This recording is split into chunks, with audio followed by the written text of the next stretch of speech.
Hello, scumbags. Andrew Fantasia here with a quick little introduction for you, because guess what? We're taking a trip back to the past. Yes, all the way to the days yore of April 2019. Boy, what a different world we lived in. That was when I got to be fortunate enough to head on down to Celebration Chicago and take in all the sights, the sounds, and yes, the smells of Star Wars Celebration.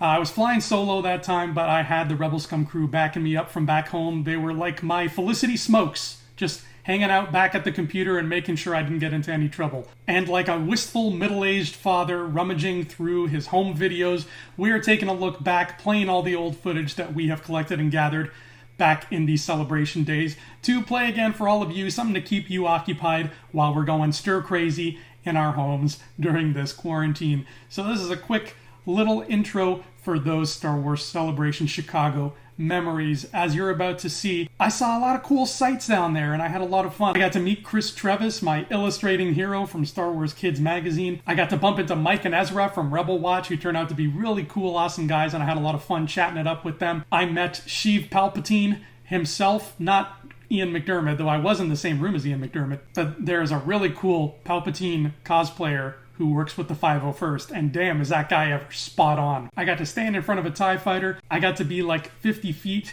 from Dave Filoni and Tia Sircar. I met a girl who actually had a Japor snippet around her neck. It was just insane. And I also got to interview Rey and Kylo Ren and a bunch of other really cool people. On the last day, yes, my microphone was acting a bit out of sorts, and that microphone, funny story, has not worked the same since. But at least it held out for the majority of the time. So thank you, microphone, for not going completely off the rails until, Celebration was just about over and done with. And of course, there was the mural to end all murals, that Jason Palmer mural that took its slow time getting developed. My God, is that thing ever gorgeous. And I almost bought a copy, but it was literally too big. Even the smallest version was too big for me to carry around. One day I'll have that on my wall, and hopefully by then they'll have added more to it and I can just ring it around my whole house. That's the dream, baby. I'm going to be very, very single for the rest of my life. Anyway, here is the big compilation of all the adventures I had at Star Wars Celebration Chicago, all the people I met, all the Black Series I hunted down, and all the new friends that I got to make in anticipation for The Rise of Skywalker. Enjoy this trip down not too distant memory lane, and we'll talk to you again real soon. Cheers, scumbags. The Calrissian Chronicles, Day 1. Here I am on the show floor. I'm here on some kind of floor for Star Wars Celebration Chicago, and as you can see, that is a hell of a lineup. It's more of like a cluster at this point. It's not even really a line, and the line for the show store is even bigger and more grandiose. So I have a few hours to kill till 1 o'clock when they open the doors and let me in. Until then, I'm going to be a wandering hobo with my microphone. I'm going to ask some of these good people some questions about Star Wars Celebration. I'll hit the floor. We'll see what the fans have to say about what they're looking forward to most in the coming few days.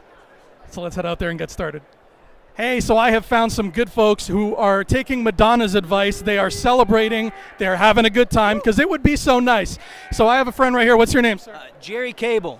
Hey, Jerry Cable. So I want you to tell me, Jerry, you have 5 days ahead of you here at Star Wars Celebration. What are you looking forward to the most? Probably the 9 trailer. Honestly, I didn't make it into the panel, but I'm so pumped. I'm going to be at the Star Wars show stage, just pumping my fists, getting excited with everybody else, man. I'm so pumped for that. I'm ready for 9. Do you have, I know we all have them, but do you have a title theory? No, I want to just kind of take it in, I want to be one with the Force, I guess, and, just accept, be at peace with everything. But, I've heard a couple of good ones. Will of the Force is okay. I've heard Fate of the Galaxy, too, kind of neat, but I'm open to whatever they give me. I hope it's something weird like Attack of the Clones, honestly. All right, I'm going to drop a title idea, and I want you to give me a rating on a scale of Gungan to Ewok on how good you think the title is. Which is which? Oh, you know which is which. Okay. All right. This title theory is Count Dooku Returns. I'd probably have to say it's leaning towards the Jar Jar side if I think I'm reading you correctly. You absolutely are. And one more question for you. Sure. Okay. Who do you think is going to have the first speaking line in episode 9's trailer? The trailer. I think I'm gonna go with Poe Dameron. I'm thinking Poe. Yeah, he kind of, they were setting him up in Last Jedi, you know, to kind of be the leader or whatever, take over from Leia. But it could be Leia too. I don't know. I guess I'm like giving you a wishy-washy answer. So. That's okay. We like wishy-washy. We're rebels. That's how we roll. That's right. All right, my friend. Well, thank you so much for talking to us today. I hope you have a lot of fun here at Star Wars Celebration. And why don't you give a big "May the Force be with you" to all the people watching? May the Force be with you always. Damn right. That's right. Thanks so much, buddy. All right, I found some more people waiting in line patiently. These are, you got to be patient to go to Star Wars Celebration. That's why we all love this, because you don't come here if you don't love it. So I met some folks here. Please tell me your names. I'm Harley. I'm Audrey. I'm Lexi. So Harley, Audrey, and Lexi, what brings you to Star Wars Celebration Chicago? What was the one thing where if you were like, I can only see one thing here, why do I go all the way to Chicago, line up for 17 hours, what for? For me, it's going to be the gala tonight. That's my bachelorette party. Is it really? It is. Yep. I can't wait. It's going to be so awesome, and we're going to look amazing. Well, congratulations. That is terrific. So, on the note for the gala tonight, we have Lake Padme coming, and we will be her handmaidens. So, look for us if you're going to be there. And as for what we're very excited about, Episode 9! A Padme and Handmaiden themed bachelorette party might be the most badass thing I've ever heard. So kudos to you guys for that. All right, so here's a random. I'm just tossing random questions to the folks. What do you think will be the first line of dialogue spoken in the trailer? Oh, God. I couldn't say. These two would probably have a better guess than I would. Oh, my goodness. You're the one with the sixth sense. I know. Well, I had a dream that the title was a new alliance, so we'll see if that plays in. So here's a follow-up question for that then. Will the trailer contain a different colored logo the way that The Last Jedi did? Or are we going back to classic yellow, represent? What do we think? I don't know, because J.J. Abrams is back on, so we could go back. But if they're following the theme here, I don't know. It's really a gamble. What do you think? It is. I don't know anything at this point. I just know that I'm excited for whatever happens. If they are going to make it a color, my guess is purple. Ooh, I like purple. That's my favorite. Yeah, following that Mace Windu suit, I think that would be interesting. All the rumors of him not dying, I'm seeing it come true. Oh, yeah. He's coming back. All right, one final question. I'll pose it to our bride to be here, because this is your kind of special weekend here. We play a game on our channel. The game is called Never Tell Me the Odds, where I make a bold statement and then everybody has to say what the odds are of that statement actually being true. Okay? So never tell me the odds. What do you think will be the number of different lightsaber colors we get in episode 9?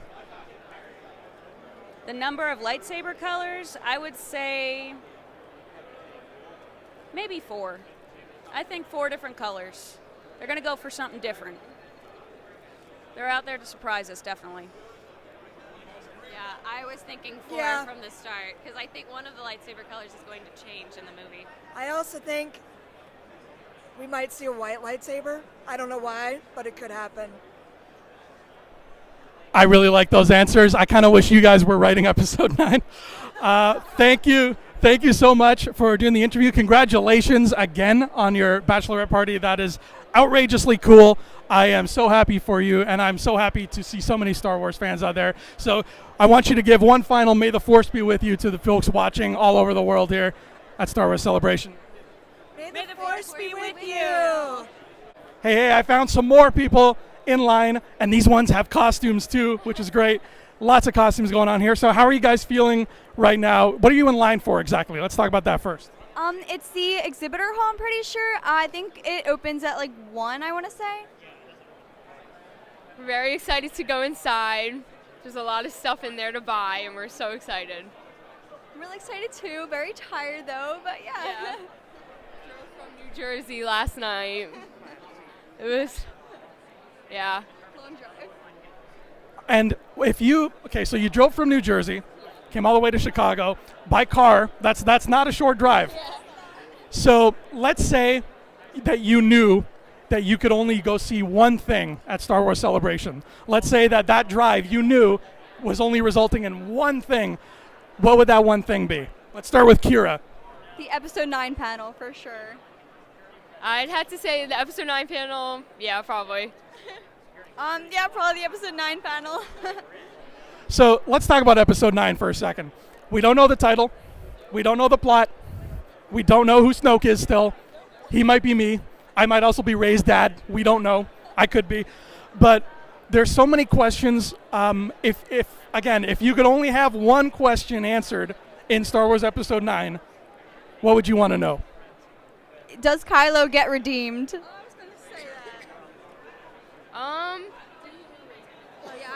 No, I'll do that for her. You do that.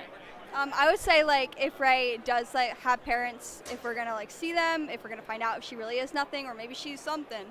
Who knows? Yeah, I kind of want to know more about Rey's origins and like Snoke. Yeah, origins for everything. So one big origin story is basically going to be Star Wars Episode 1 with Snoke.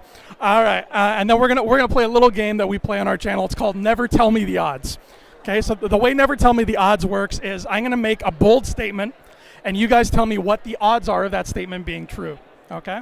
So are you familiar with that Jedi Fallen Order video game that's supposed to be coming out? All right. So my bold statement is, what are the odds that Jedi Fallen Order will, like the playable character that you play as, is Ahsoka Tano? Oh gosh, don't do that. I don't know. I feel like it could be like 50-50. I feel like because it's in the right time period. Yeah. She's like really popular, so I think it's Yeah. pretty likely because she's really popular. She's getting more recognition lately. Yeah. And she's on a lot of signs too, isn't she? Yeah. Ahsoka's on signs everywhere. Here's my bag. Here she is. There she is. We love her. So we're feeling like a 50-50 split on that one. What do you think, boss? I think, now that you mention it, I think it could be a great story and great game. I hope. And people like Ahsoka. People like Ahsoka. So I wouldn't mind that. All right, so I'm going to get one last, and you can join in too, my friend. I want you guys to give one last May the Force be with you to everybody watching for Star Wars Celebration Chicago. And go right ahead. May the Force be with you. All right, I'm back at the hotel room finally. Wow, day one was just a shopping day, and with the amount of shopping I did, plus the Uber prices, which are insane, I am probably broke now. I didn't do all the shopping I wanted to do because there's a big list that the Rebel Scum folks had, but I will show you what I did get on day one. So James wanted a t-shirt that was Episode 1 related. And the show store was where you could find the exclusive shirt, all the Celebration exclusive stuff, but the line to get into the store, when I got there, was 8 hours long. So unfortunately, the exclusive shirt just was not in the cards. So I picked this up for James instead. I think this is kind of a neat shirt. It's got this very retro look. Then I purchased some Black Series for myself here because you know how I love my Black Series. So I found Tarkin. I've been meaning to get my Imperial officers, and they had Tarkin, they had Piet, and they had Veers. But they were pretty expensive considering that it's just officers, and I had to kind of find one that was $25. This was the cheapest Tarkin I could find, so Tarkin it is. And he comes with a interrogator droid, so that's kind of neat. Then I found, who's this? This is Forlom. Excuse me, I'm losing my voice. I'm going to have no voice because I had to scream in there the whole day. This is Forlom. And I found the 3 bounty hunters I was missing. You know, they had Forlom, Zuckuss, and Dengar. But Dengar was $50, and Zuckuss was like $45. So this was the cheapest of those 3 that I could find. So I'm one step closer. I've got 4 out of the 6 bounty hunters. I'm almost there. Then I found Miss Kira. There's Kira. And I've been wanting to get her because she was one of the coolest looking characters in Solo. So there's Kira. I finally have a toy of Emilia Clarke. All right. And there is Miss Padme, who's a big deal this year in Celebration, as you can see from her being on the tag and whatnot. But Padme is in her Geonosis outfit, and I like the way it looks. So I finally have a Padme. And last but not least is Mr. Dryden Voss, also from Solo, and he comes with those really cool knives that I really like. And apparently, I don't know how true this is, but the guy who sold it to me said that he heard that when the figure gets cold, when you submerge the figure in cold temperatures, the scars on his face turn red. So, and he said that after I bought it, so it's not like he was saying it to try to get a sale. So I don't know, maybe there's something to it, but I'll try to test that out one of these days. And that was how I ended my day on the show floor, Star Wars Celebration Day 1, with an exorbitant amount of money spent on little things like this, but that's why we love Star Wars. I also wanted to try to find some exclusive Funkos for Mr. Brock Smink and Mr. Rob McDonald because they love their Funko Pops. So I had that on the itinerary to buy. So I went over to the Funko store, but the line for the Funko store was about an hour long, and everybody in the line had to have won the Funko pre-release lottery beforehand.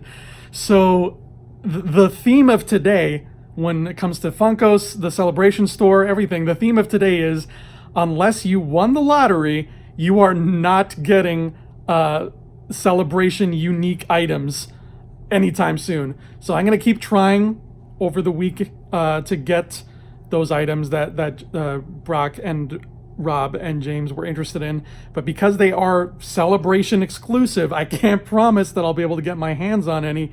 Hopefully, maybe the vendors will have been, they'll die down on Monday. They'll be less busy and I'll be able to pick something up then. But otherwise, I don't know if I'm going to be able to get my hands on anything crazy like that. But that was day 1 of Celebration, and now all I have left to do is to do a little live stream with James and relax. And tomorrow's the big one. Tomorrow's episode 9. So I will see you then, scumbags. Until then, may the force of others be with you. The Calrissian Chronicles, day 2. I'm in a ginormous lineup, and it is only getting more ginormouser as the seconds tick on. I hope I can get inside.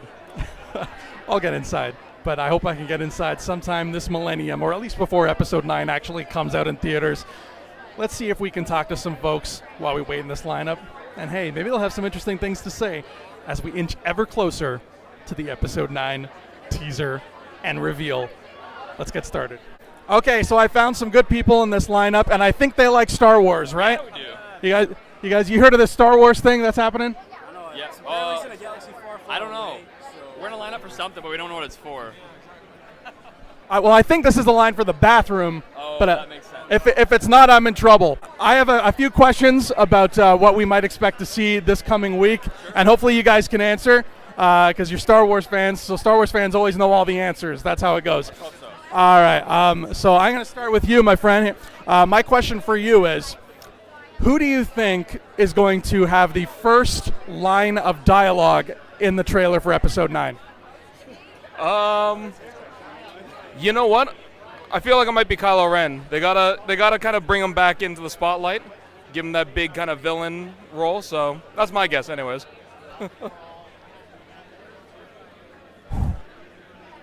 It's gonna be Rey. It's gonna be Rey talking about something about, I know I have the power to do this, or something like that. Maybe. I like that confidence. I'm hoping it's Anthony Daniels as C-3PO, because it's his last movie, right? So that'd be nice to kind of have a full circle, have him give him the first line and give him the last line, but we'll see.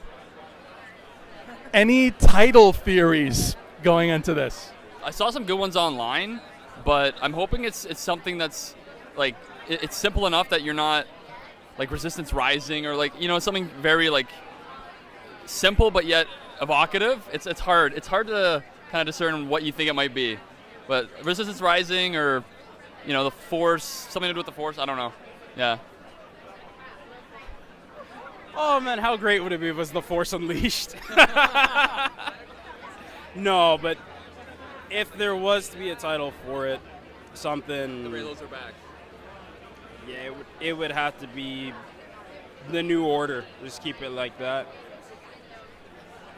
I'm not too sure, but I feel like, I don't know. I'm wondering if because Force Awakens was a little bit like New Hope, if this one's going to be a little bit like Return of the Jedi, so maybe like Return of the Force or Resistance Rises, something like that.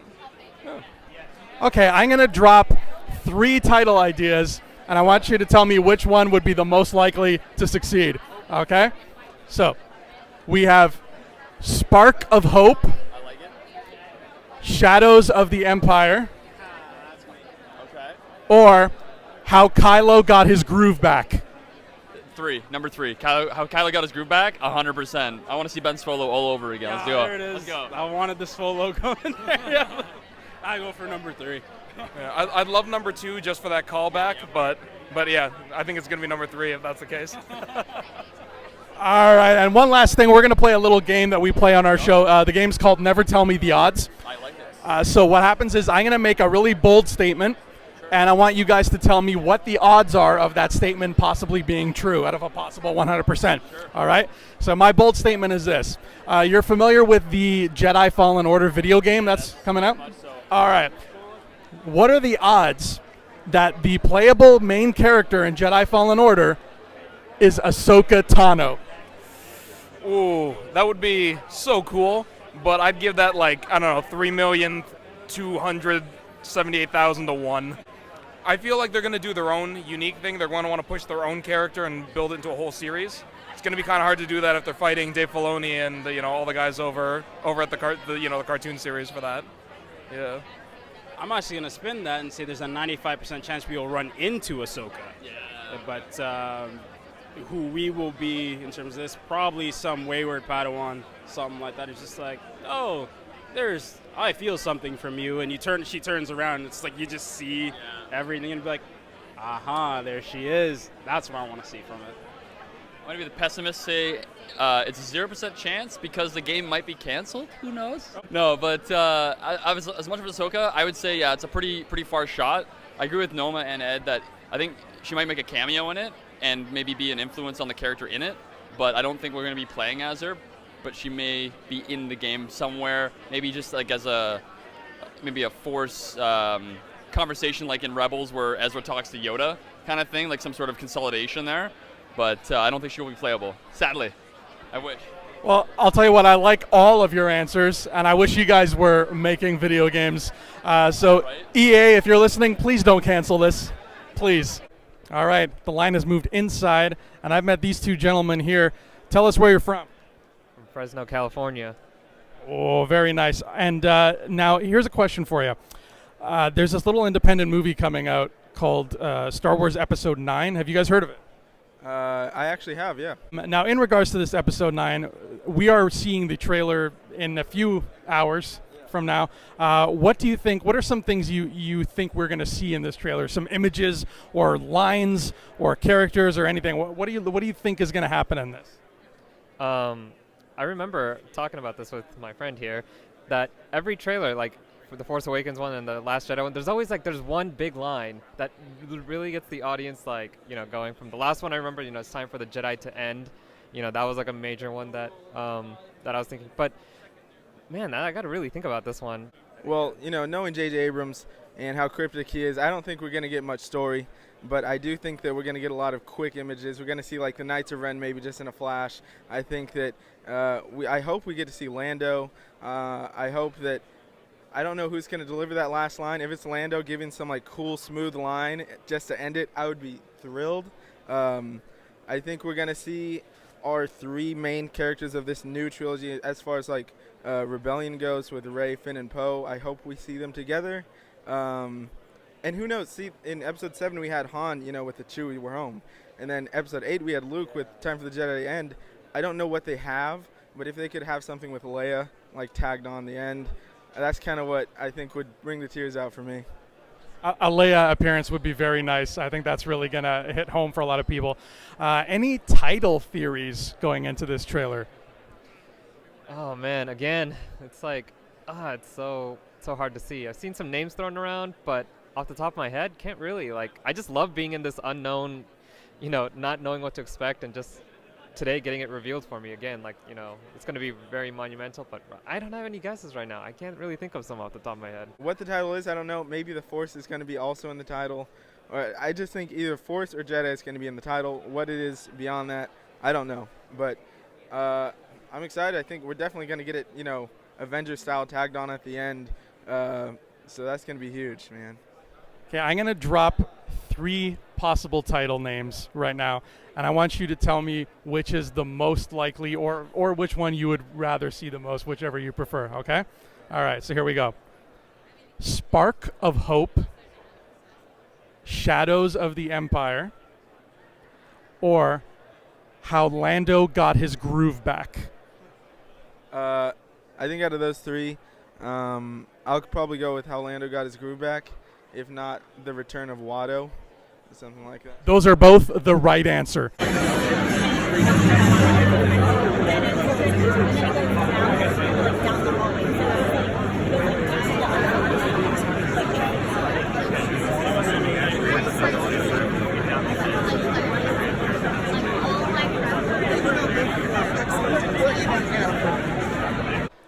Folks, it's me. We just finished with the episode 9 panel, except we don't have to call it episode 9 anymore unless we really want to, because we finally got a trailer and a title, and I don't know if you can tell from my red eyes, but I was crying through most of it because it was absolutely beautiful. And it probably wasn't a good idea to cry because I haven't had a water in about 8 hours, so I seriously do not have moisture to spare.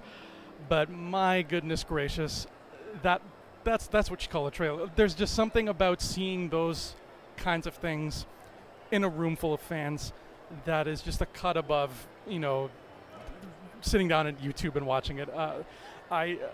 This alone is worth the price of admission. It really is. So we have Star Wars, The Rise of Skywalker. It's legit. The logo's blue. I was wrong. My logo theory is wrong, but I don't care. I'm happy being wrong.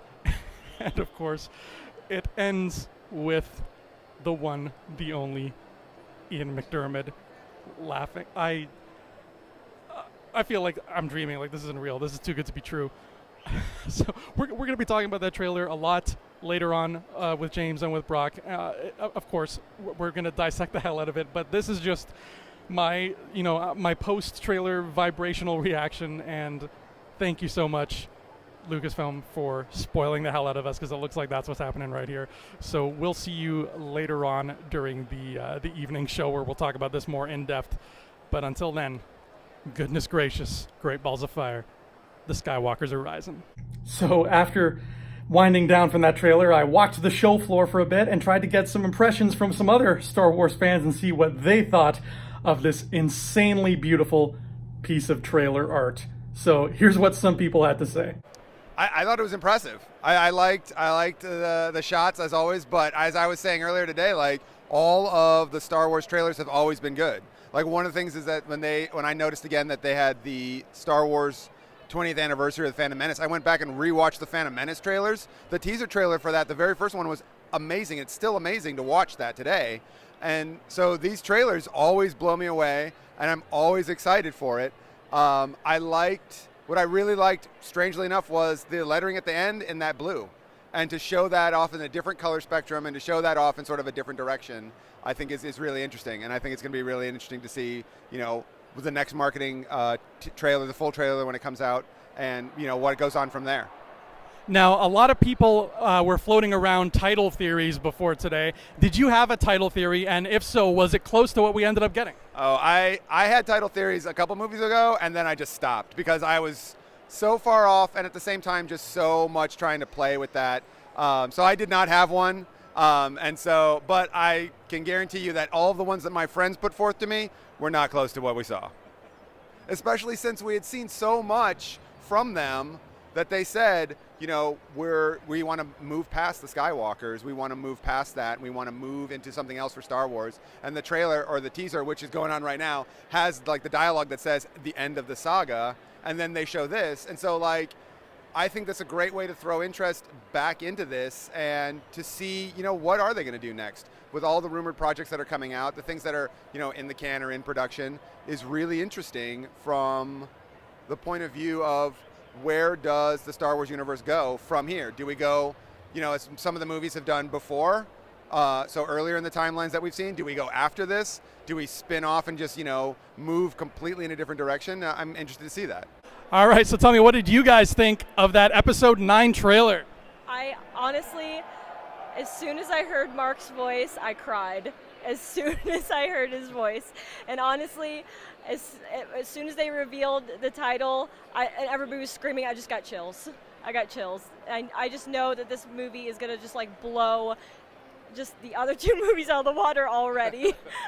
I would definitely say the same thing. Once I heard Mark's voice, it should have sent a chill down my spine for sure. Seeing everything, seeing Rey flip over a TIE fighter, seeing Kylo's helmet's back, hearing in the panel before JJ and all them talk about the aliens, the new species, the new planets, everything. I don't know what I was expecting, but any expectations I had are blown. They're gone. Same thing. I got teary-eyed when I heard Mark's voice and seeing Leia, seeing Carrie Fisher. Totally did not expect the title. Love the title. Totally the most mind-blowing thing, hearing the Emperor's laugh. Freaked me out, scared me a little bit, but also makes me super excited if they're bringing some of that expanded universe stuff on, see how it goes, but I love it. I already watched it 3 times. We talked to some other people. It still like makes me excited, makes me happy, gives me chills, so yeah. Yeah, let's talk about that laugh for a minute. Now, I'm biased because the Emperor's my favorite character. So I've been hearing, you know, whispers of him maybe being in this one, but I was like, you know, I'll just let it be whatever it is. So not only, like, I didn't expect anything in the trailer regarding Palpatine. When you heard that laugh, what went through your head? I honestly, I actually wasn't expecting it, for one, obviously, but I actually talked to my brother a little bit about it, and he was saying that, you know, maybe Snoke was just a puppet this whole time for Palpatine, and this was just a cover. So regardless, like, Snoke is gone, but that was probably the point, because that means that the Emperor's back. So I'm the same way. I didn't expect it. That's the last thing I expected, because I know that all the theories are like, oh, Snoke is the Emperor, or somebody else is like that kind of thing. But like it scared me a little just because I know how dangerous the Emperor can be, but in like a good excitement of I always have the mindset of the bigger the threat, the better the hero has to be. So if the Emperor's back, he fooled everybody for the prequels.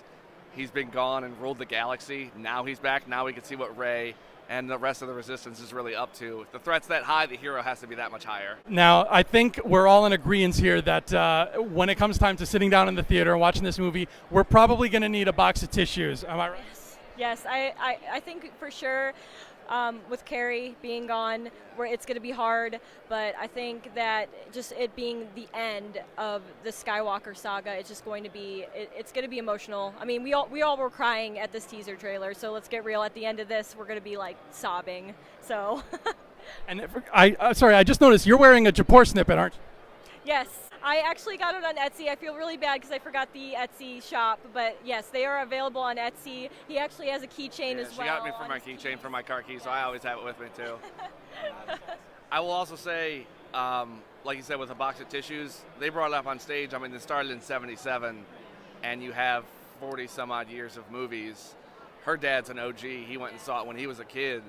We don't have that luxury, but now we've got to see everything else up and to that and enjoy it with our loved ones. So the people who got to see it in '77 to now, part of their life is sort of over, even though Star Wars is never going to be over.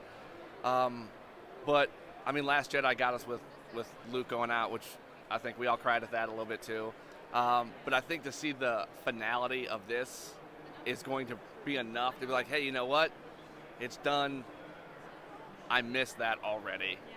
But I'm ready for the new Star Wars. Hopefully that's how they feel. Guys, what did you think of that trailer we just saw? Oh my God, right? Oh my goodness. Oh my gosh. I really love Poe a lot. So getting that much content is like amazing for me because you see a lot of Rey, but I get one shot of Poe and it's like a full banquet for me. Yeah.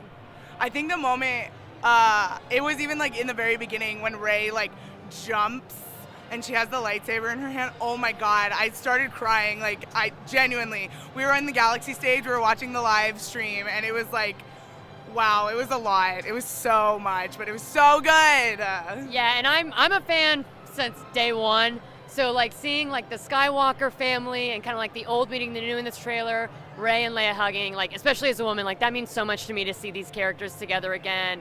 Yeah, it was just really great. It was really moving. I can't wait to watch it like 1,000 more times. I'm like extreme hype right now, total hype. Yes, it's very hype mode. Hype mode. Oh, hi. Hello. Amazing. Yes, Finpo is canon. Thank you. Hi. I'm excited. Yeah. Yeah. I don't have anything else to add right now. So here's a question. The rise of Skywalker, what could that possibly mean? It's not literal. I don't have a damn clue. It's not literal. It's a title that Rey feels like she has to earn.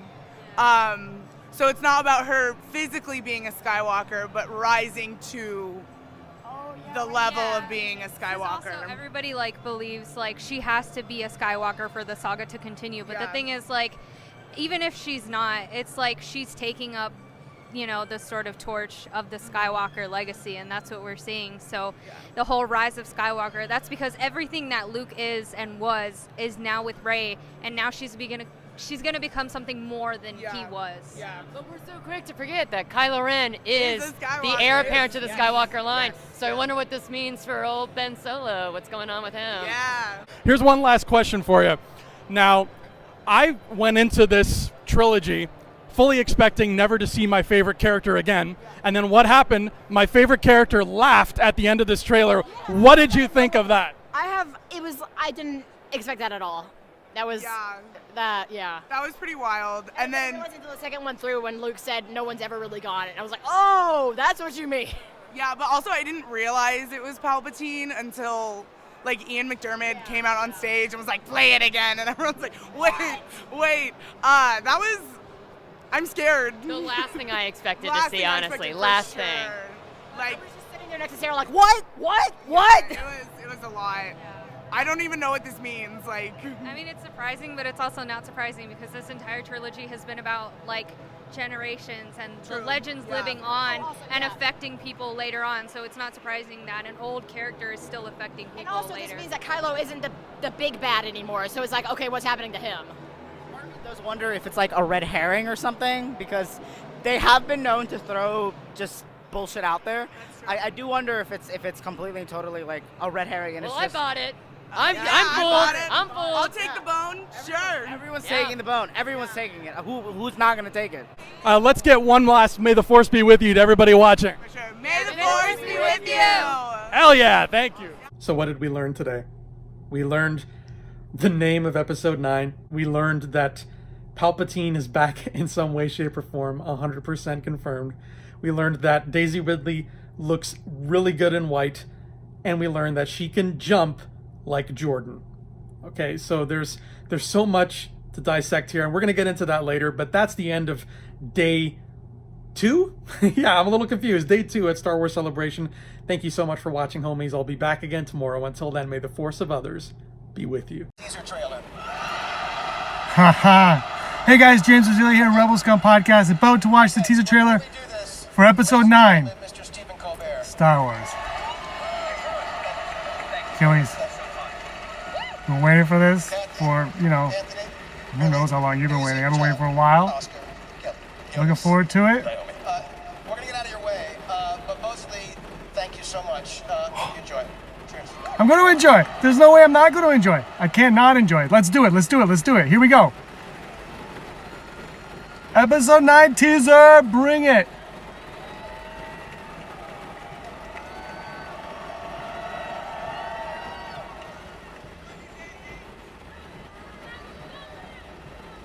My God.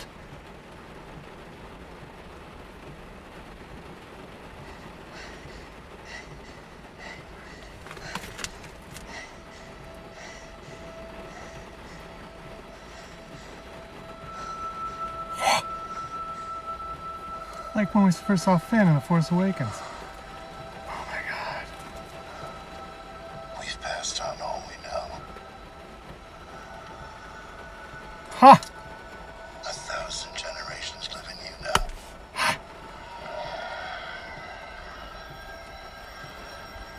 But this is your fight. Luke. Yeah.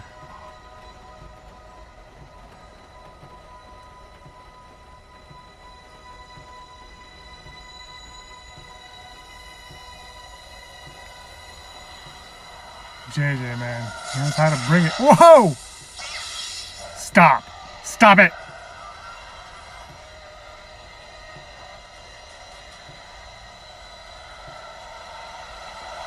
Oh, no. Stop. Just stop. No. Ah!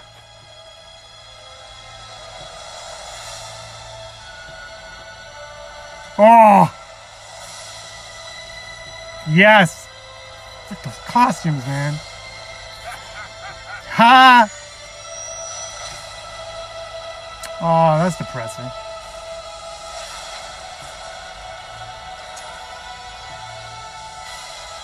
Always be with you. No one's ever really gone.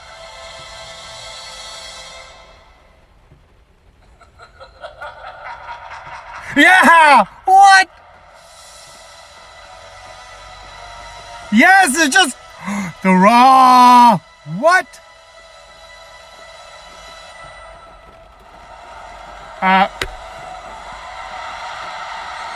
Whoa!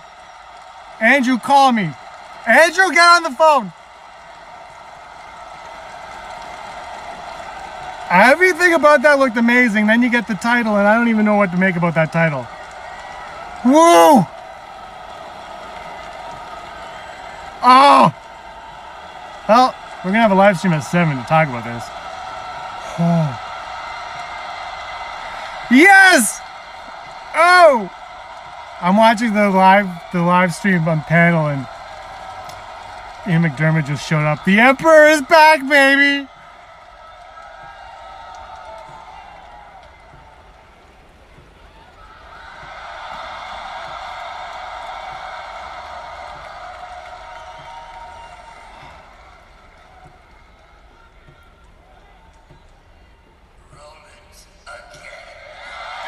He's gonna play it again.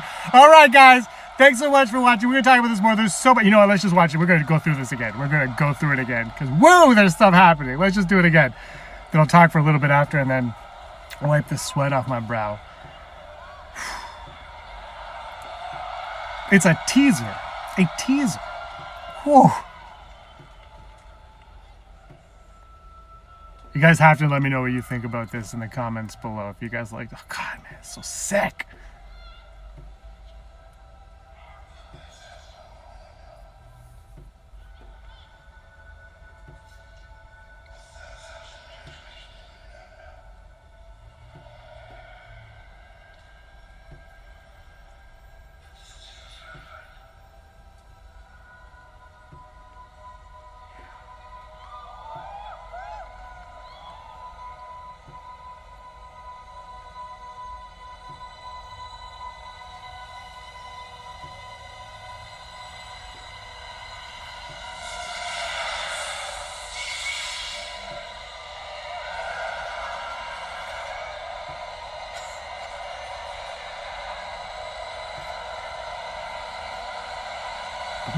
Stop! Yes! Oh my gosh.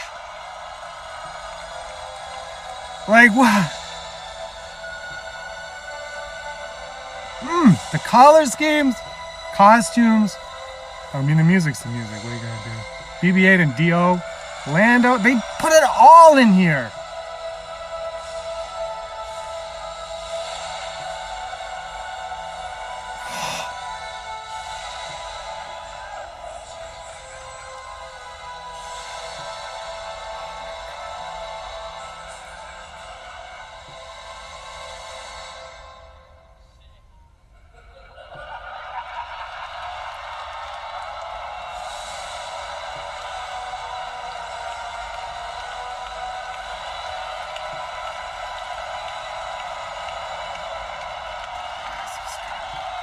I'm gonna have to think about that for a while. Live stream 7 p.m. Andrew's joining me on that one. Everything about that was amazing. I don't know how you guys think. Let me know in the comments below. Please give us a like and a subscribe right here to Rebel Scum Podcast. Going to be talking about this for days and weeks and months to come because we probably won't get any more until October. I'm shaking. That was phenomenal. Talk to you guys later. May the force of others be with you. Star Wars is back. Yeah. They've definitely listened to the recommendations and made some adjustments for this year, which is good, but there's still more to go. It's funny, I was laughing. Neil had a comment here. I'd laugh if the whole Palpatine thing was just a red herring. Oh my God, imagine. Yeah. Do you think they'd have the stones to do that? The laugh was actually just Ian McDermott on the stage laughing. It had nothing to do with the trailer. Yeah, he's just like, I'm just here for this. I would but by the way, you guys can't see Andrew. I can. It got really dark really It got very dark. And now I'm going to go refill my water. Sweet. What's the weather like in Chicago? Today it was nice and temperate. Like it was warm. I could walk down the street without having to worry about, wind blowing me away or freezing every part of my body. But it's fluctuating. It's kind of like Canada right now, where it's every day could be a different season. It was warm today. It was like 15 degrees here. Yeah.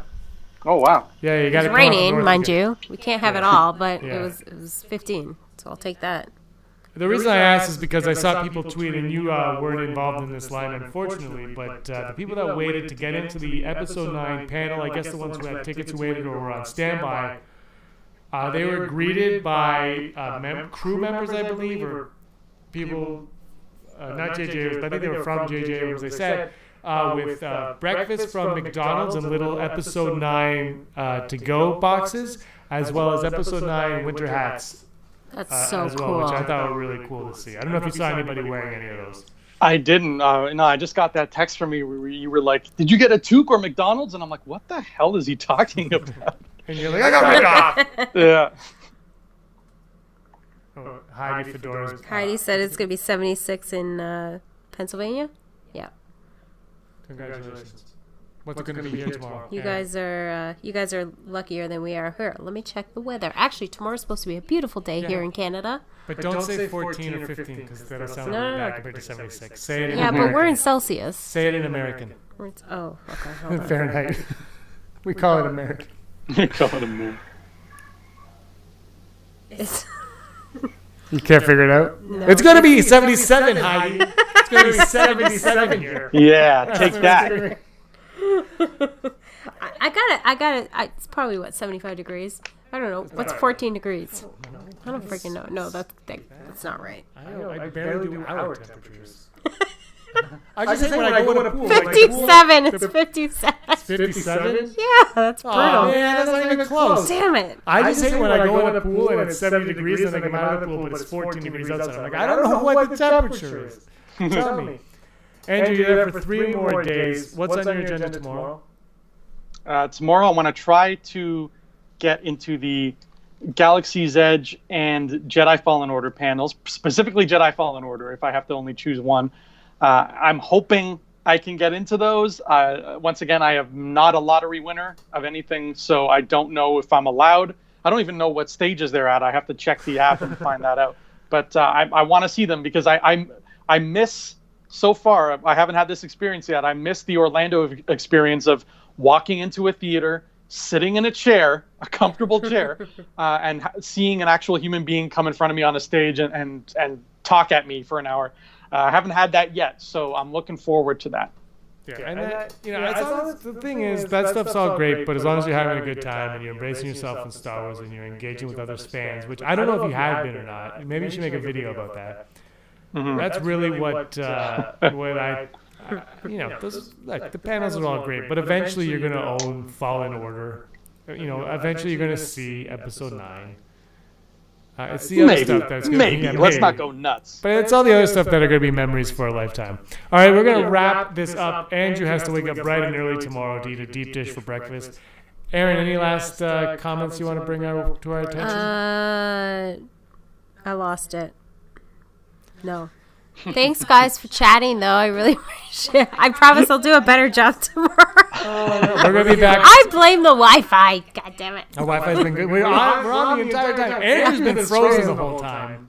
But we're doing it. You win some, you lose some. Yeah, we've been losing a lot, I'll tell you that. So it's been a lot of fun. Andrew, any closing words about the trailer, about the experience so far that you want to talk about? The trailer was beautiful. Cried a lot. And you're going to see a lot of fun fan reactions when the Celebration Day 2 video goes up right after this. Can't wait for that. We're going to do, Andrew, I don't know if we'll do it when you're in Chicago, but when you get back, we'll definitely be doing a trailer video breakdown style. We'll be talking about it a lot more, and for months to come. This is going to be our Star Wars until the October trailer, and then we're going to get The Mandalorian on November 12th, and then we're going to get episode I need a toonie. We're going to get Rise of Skywalker on the 20th, 19th. My dad's already asking when we're going to take us and what day we're going, because Thursday might not be good for us to drive down and go see it, he said. He's like, if it's a snowstorm, we're screwed. I'm like, it's in 8 months. He's like, I know, but we need to figure this out. Like, we need to get a hotel. We need to. He's like, I reserved you guys at the, what's the one with the W in downtown? The W. Yeah. It's called the W Hotel. Yeah, the W. Oh, God. Heidi, you're right. We are drinking. It's Friday. We'll be back to, I don't know if Andrew's going to join us tomorrow because he might be passed out by then. I'm passed out now. He is passed out now. He's getting tired. We'll be back hopefully around 7 o'clock p.m. tomorrow. Thanks for joining me, Andrew. Thank you, sir. Aaron, thanks for joining. Thanks, guys. Love you guys, too. Thanks for watching. And before we leave, we've got a little tribute by Din from F105. He released his song for Celebration today. We're going to play that right here. Ooh, nice. Andrew is going to listen and not talk the entire time because his audio is coming out of the exact same thing. But anyway, everyone, thanks for watching, and may the force of others be with you. Always.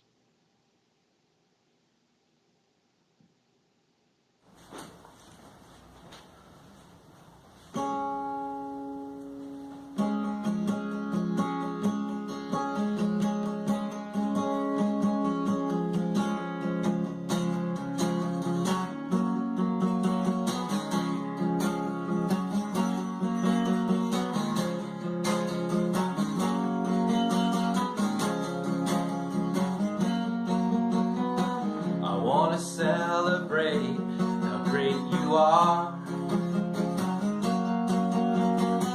I want to celebrate whether near or far.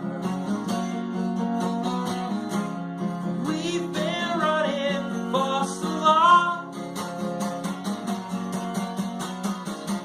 Something happened, what went wrong? 'Cause we are one in the force. We gotta get back to the source. It's the same light is in us all. Together we fight, oh we fall. We are one tonight.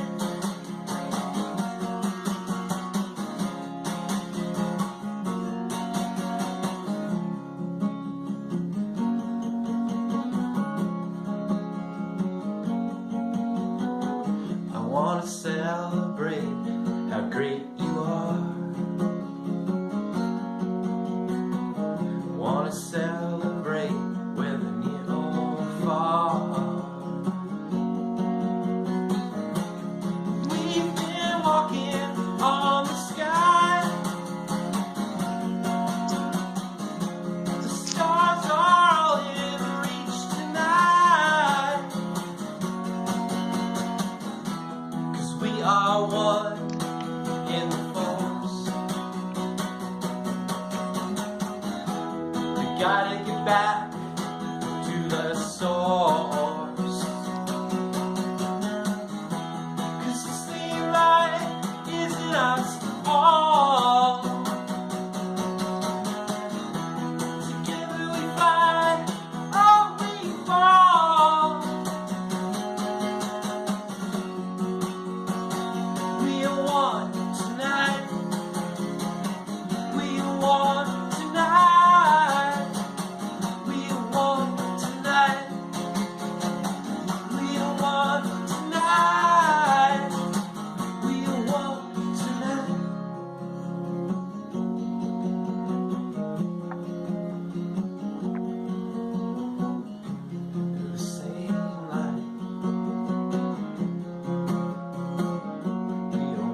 The Calrissian Chronicles, Day 3.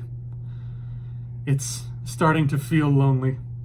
I know the Rebel Scum crew couldn't be here, and I know I said that I would fill their absence by making cardboard cutouts of them and speaking to them as if they were real. Unfortunately, I forgot that my artistic skills need some work. This was what I came up with. It's not much. It really isn't. And it doesn't quite replace them like I thought it would. Don't get me wrong. These versions of the Rebel Scum crew are fine, but they're not quite as fun as the real life ones. Plus, these ones say some very mean things, hurtful things. And no matter how much I try to get them to stop, they just keep, I said that's enough. So I do miss the Rebel Scum crew, and it's a shame they couldn't be here with me in person. But I know that they're here in spirit, and they're learning all the fun Star Wars news alongside me. Today, we're apparently going to learn a bit about Galaxy's Edge and Jedi Fallen Order. Now, I'm more excited about one than I am for the other, and you might be able to guess which one it is, but we'll see what happens. We'll see if I can even get into those panels. I really don't know how the panel situation works today, if it's the same as yesterday, but I'm going to do my best to get you that news as it breaks. Let's get started.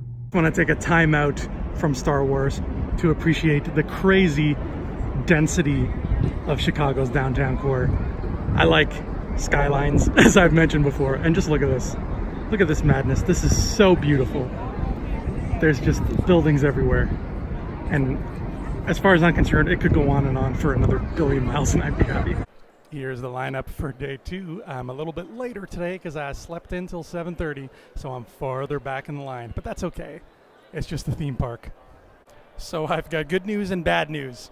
All right, the bad news is the panel for EA Jedi Fallen Order, whatever the panel's called, was not streaming anywhere as far as I know. At least that's what I was told by the crew. So I could not see any of the Jedi Fallen Order stuff. It might even be still going on right now, but I just can't get in because I didn't win your lottery, Reed Pop. So I'm not going to be able to cover that news as it's breaking, but I guess we'll find out more about it later on, and then we'll talk about it on the channel then. But the good news is I was able to see the streamed version of the Galaxy's Edge panel, and that panel was pretty fun. Josh Gad was the host of it. He had a fun little sketch that he did at the beginning where he's trying to get into Galaxy's Edge and security won't let him.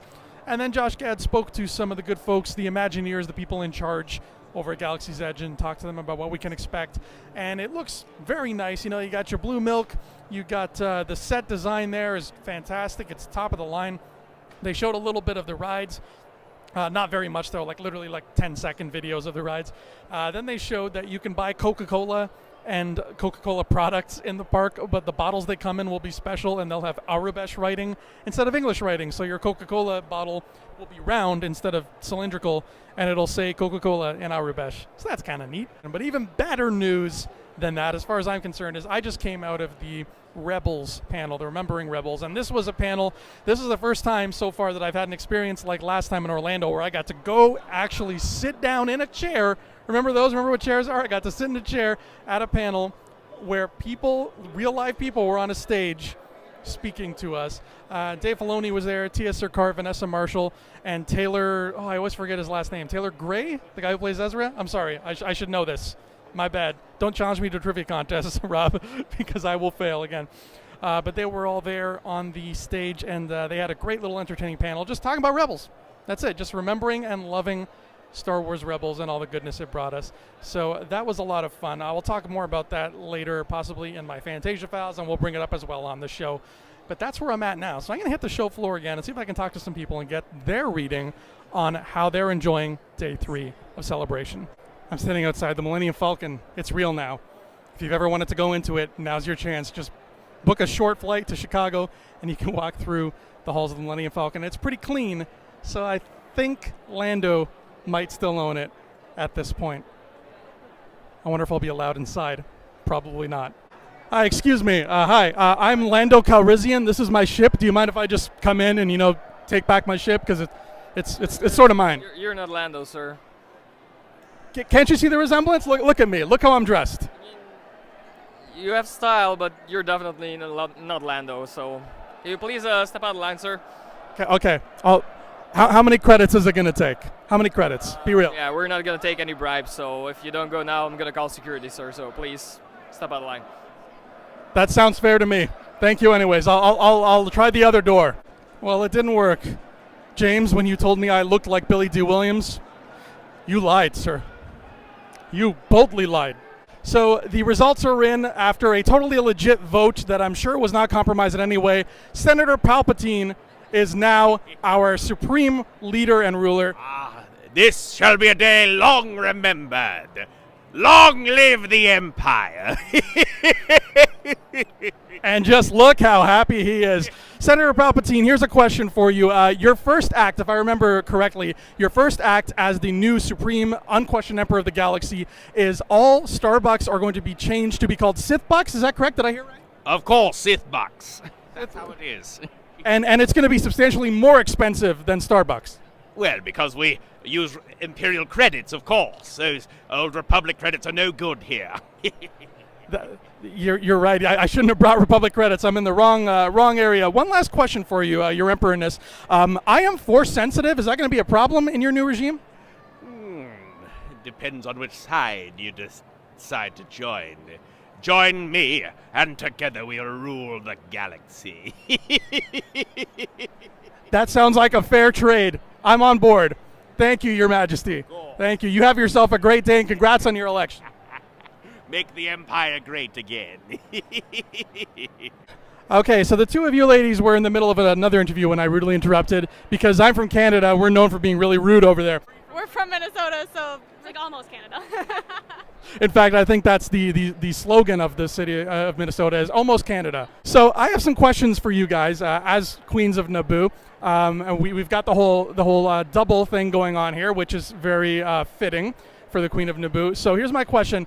If a battle droid was standing over there and that battle droid had one laser in his gun and he fired it in this direction, which one of you would jump in front of the laser? I would knock her down so that maybe none of us get hit. But well, I mean, hopefully no one would get shot by a laser. There would be a Jedi guarding us.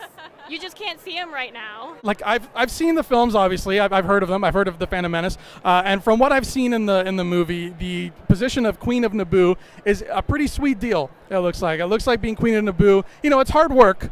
It is very hard work, but it looks like it's a lot of fun. So I was wondering, what tips can you give me if I wanted to become the Queen of Naboo one day? What sort of things would I have to do? What sort of work would I have to accomplish? Well, you have to go through an extensive boot camp to become the queen, or a handmaiden, because not only do you have to be well versed in the political language of not only your planet but the galaxy, which you're representing your planet in front of a Senate, but you have to be battle ready. So the physicality of it is something that takes years, months to train for. So you have to be ready for that. And then, of course, you also have to get elected, so all the stuff that comes with that. You got to connect with the people and have a solid line on the good issues. That's all very true. Now, I know that the handmaidens, they have a kind of a theme going where all their names end with E apostrophe, and it sounds kind of nice, has a nice ring to it. Now, my name is Andrew, so if I wanted to become a handmaiden, could I change my name to Andre? Why not? Sounds like it could be a Naboo name. So I just finished watching as much as I could of the Jedi Fallen Order panel. I couldn't see much of it. I saw the trailer and I saw a little bit of David Collins doing what he does best, being a great host and talking to some of the folks working over there at Visceral, I think. If I'm mistaken that it's Visceral, forgive me. It's been a long day and I honestly can't remember. But Cal Kestis, that is the name of the hero you'll be playing as in Jedi Fallen Order. Cal Kestis. Seems like a pretty cool dude. He seems young. Seems like he's got his life ahead of him. Maybe he'll bump into Ahsoka Tano at some point. Who knows? I think the timeline matches up pretty well myself. I would have liked playing as Ahsoka, but I'll take Cal Kestis. Let's see what you got, Cal. Bring it. It's time for swag. That's right. I did some more shopping today. I picked up these two books that I've been meaning to get. I mean, Master and Apprentice is a no-brainer. It's Claudia Gray. It's going to be amazing. I'm going to give you a spoiler of this page right now. Oh! And then The Escape is volume 10 of the Star Wars comic, which I'm having a lot of fun reading. And there's plenty of spoilers I just showed you right there. You're welcome. And the next thing I purchased was another little item for Mr. James Razile, because I know James has been wanting this. He's been needing this. And now he's going to be having this. There you go, James Razile, an Elite Praetorian Guard. The Elite series from the Disney store. I didn't actually buy it from the Disney store. That would be silly. I bought it off a vendor, off a merchant, because I was in a bazaar full of merchants, like Aladdin. But there you go. He's Elite, he's red, and he's yours. Does he say anything on the back? He says lots of things on the back. You can read that later, or freeze frame it, whatever you want. I don't care. I'm not the boss of you. Then I did something kind of rash. I never bought art before. I'm not a guy who buys art. I don't hang posters on my wall. I live in a tiny apartment. I don't have wall to hang posters on. But the guy by the name of Jason Palmer, who painted that glorious mural, he has a lot of beautiful art. Like, his art is just Drew Struzan levels of good. It is outstanding. So I visited his table, and I couldn't help myself, and I picked up this print for Return of the Jedi, because just look at this, man. Like, oh my God, look at this. Please hire this man to do all the posters everywhere from now on. Stop photoshopping crap. Just get Jason Palmer to make posters for the rest of Hollywood's life. Get him to at least do the episode 9 poster. Look at this. And he signed it for me too, in gold. So one day I'll sell it for $50 billion, because that's how economy works. But isn't this beautiful? Like I said, I don't buy art, but this time it had to be done. So another day has come to a close. This was day 3. 2 more days to go. We learned about some small stuff today. We said goodbye again to Rebels. We said hello to Jedi Fallen Order, and we said we'll see you soon to Star Wars Galaxy's Edge. And I think all in all, it was a pretty packed day. Not as packed as tomorrow's going to be, though, because The Mandalorian, you know, is going to stir up a whole lot of mumblings among the Star Wars fan community. So this is Andrew Fantasia, and this is the rest of the Rebel Scum podcast crew signing off for day 3. Guys, seriously, stop it. Stop it. Make them stop. Hey, scumbags, I am here with our Patreon supporter and good friend, Jeff Wilson. Jeff, are you having fun here at Celebration Chicago so far? Yeah, I'm having the best time. The energy in the room is electric. It's beyond my expectations, 100%. Yeah. What I know it's hard to choose, okay, but what is your favorite thing you have seen so far during Celebration? Like I said, aside from just the camaraderie of just talking about what the movies mean to everybody else, I really just enjoy all of the fan-made everything, the costumes. I mean, I'm actually friends with a couple guys that did Wampas that are walking around like actual life-size gigantic Wampas, and the X-Wing behind us. So it's all of the fan-made everything, just to see what people can create and do is so awesome, so great. It's there's really no other fandom like Star Wars fandom, is there? Like, a lot of people love Inception. There's no Celebration Inception. That's exactly it. Yeah, and I was just thinking about the commonality. We're all here. I think we're all more alike than we think, and I had great chats with people about the books earlier, and like I said, we got the Lego stuff right here in front of us also. Just so many things to bring people together. It's lovely. It is great. Now we're going to play a game today. I hope you're ready for it. We're going to play Never Tell Me the Odds. You're familiar with this game, yes? Yes. Perfect. So James wrote 3 questions for me to ask you today, and they all involve the Mandalorian, so I hope you were paying attention during the panel. So our first question is, what are the odds that a Jedi or Force-sensitive lightsaber-wielding folk will appear at some point in The Mandalorian? I truly believe there's a good chance that happening. I'm going to go like 82%. It's a bold statement, but I feel like, having Force-sensitive people in any aspect of Star Wars, I think I saw a segment on a show before, that's kind of what keeps Star Wars, is having something involving with the Force somewhere in any aspect of any creative outlet. So I think it's going to be high for me, 82% is what. Cool. I hope you're right. Yeah. Question number 2, he got a bit more specific with it. He said, what are the odds that we will see, because this takes place right after Return of the Jedi, thereabouts, what are the odds we'll see Luke Skywalker in The Mandalorian? I don't know. I really kind of feel like they might try and shy away from any of the main saga characters just a little bit. I feel like this is something that's going to be more offshoot. So I'm going to do like a 38%. That's going to be my guess. 38%. Yeah. All right, now this final question is a bit baffling. I want to know what James was thinking when he wrote it, and I'm more curious about your answer as well. What are the odds that in The Mandalorian, at some point, we will see Mr. Jabba the Hutt? Ooh, man, I think there's a better chance of that happening than I think Luke Skywalker personally. It's because, yeah, I think I'm gonna go a high 92.5%. Yeah, super high. We're going above and beyond. I think that's for sure gonna happen. Yeah. Now, if we do see Jabba the Hutt, I guess it would have to be in a flashback form because he's dead. So if that is the case, and this 92% accuracy is right, and we do see Jabba, do you think the odds are pretty good that in this flashback, he'll be accompanied by some folks like Bib Fortuna and possibly Boba Fett? Yeah, I think, that's got a great chance of happening just because if it's going to be a flashback, it's going to have to be in that legendary setting, and I think everyone's going to have to be involved. So, yeah, I think that's going to happen for sure. Yeah. Filoni, Favreau, if you're listening, do what Jeff is saying because it sounds neat. Exactly. Yeah, that'd be great. Yeah, I agree. So. All right. Thank you so much for playing, Jeff. Thank you for being a fan. Thank you for being a Patreon fan as well. I hope you have so much fun. Enjoy the rest of your celebration. Do you have anything else you want to say to the Star Wars fans around the world, excluding Nepal for some reason? Because I don't think our bandwidth reaches Nepal. Yeah. Get here. I don't know if you got to even make it out for a day. This is, if you are in even any level of fandom is represented here. So if you feel like you're not cool enough, or you feel like you're not into the movies enough, or not into the games, it doesn't matter. Everyone is represented here in any form or fashion. So this is the place to be. I had FOMO about it 2 years ago when it was in Orlando, but now there's no fear of missing out. I'm here. Just get here wherever you can. Yeah. Next time it's around, you got to go. So it's awesome. Well said, sir. And may the force of others be with you. May the force of others be with you always. This, what you're hearing right now, is Din from F105, his song for Celebration, because right now, what's going on in Chicago with Star Wars Celebration? Let's listen to a little bit at the top. We'll play it tonight in the live stream. For Take It, Din. I want to celebrate how great you are. I want to celebrate whether near or far.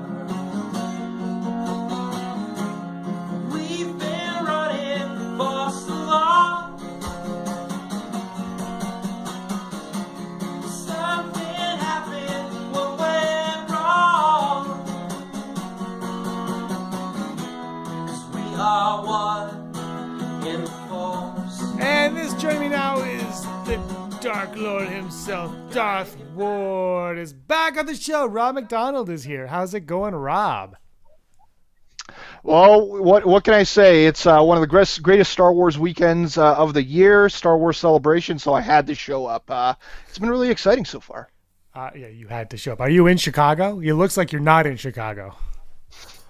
I am not. No, I just had to show up on the live stream is what I meant, just to talk some more Star Wars again. That's what I mean. Well, this is not the live stream. That is another show. This is just Unleashed. Right. Welcome to Unleashed. We're talking Mandalorian Unleashed.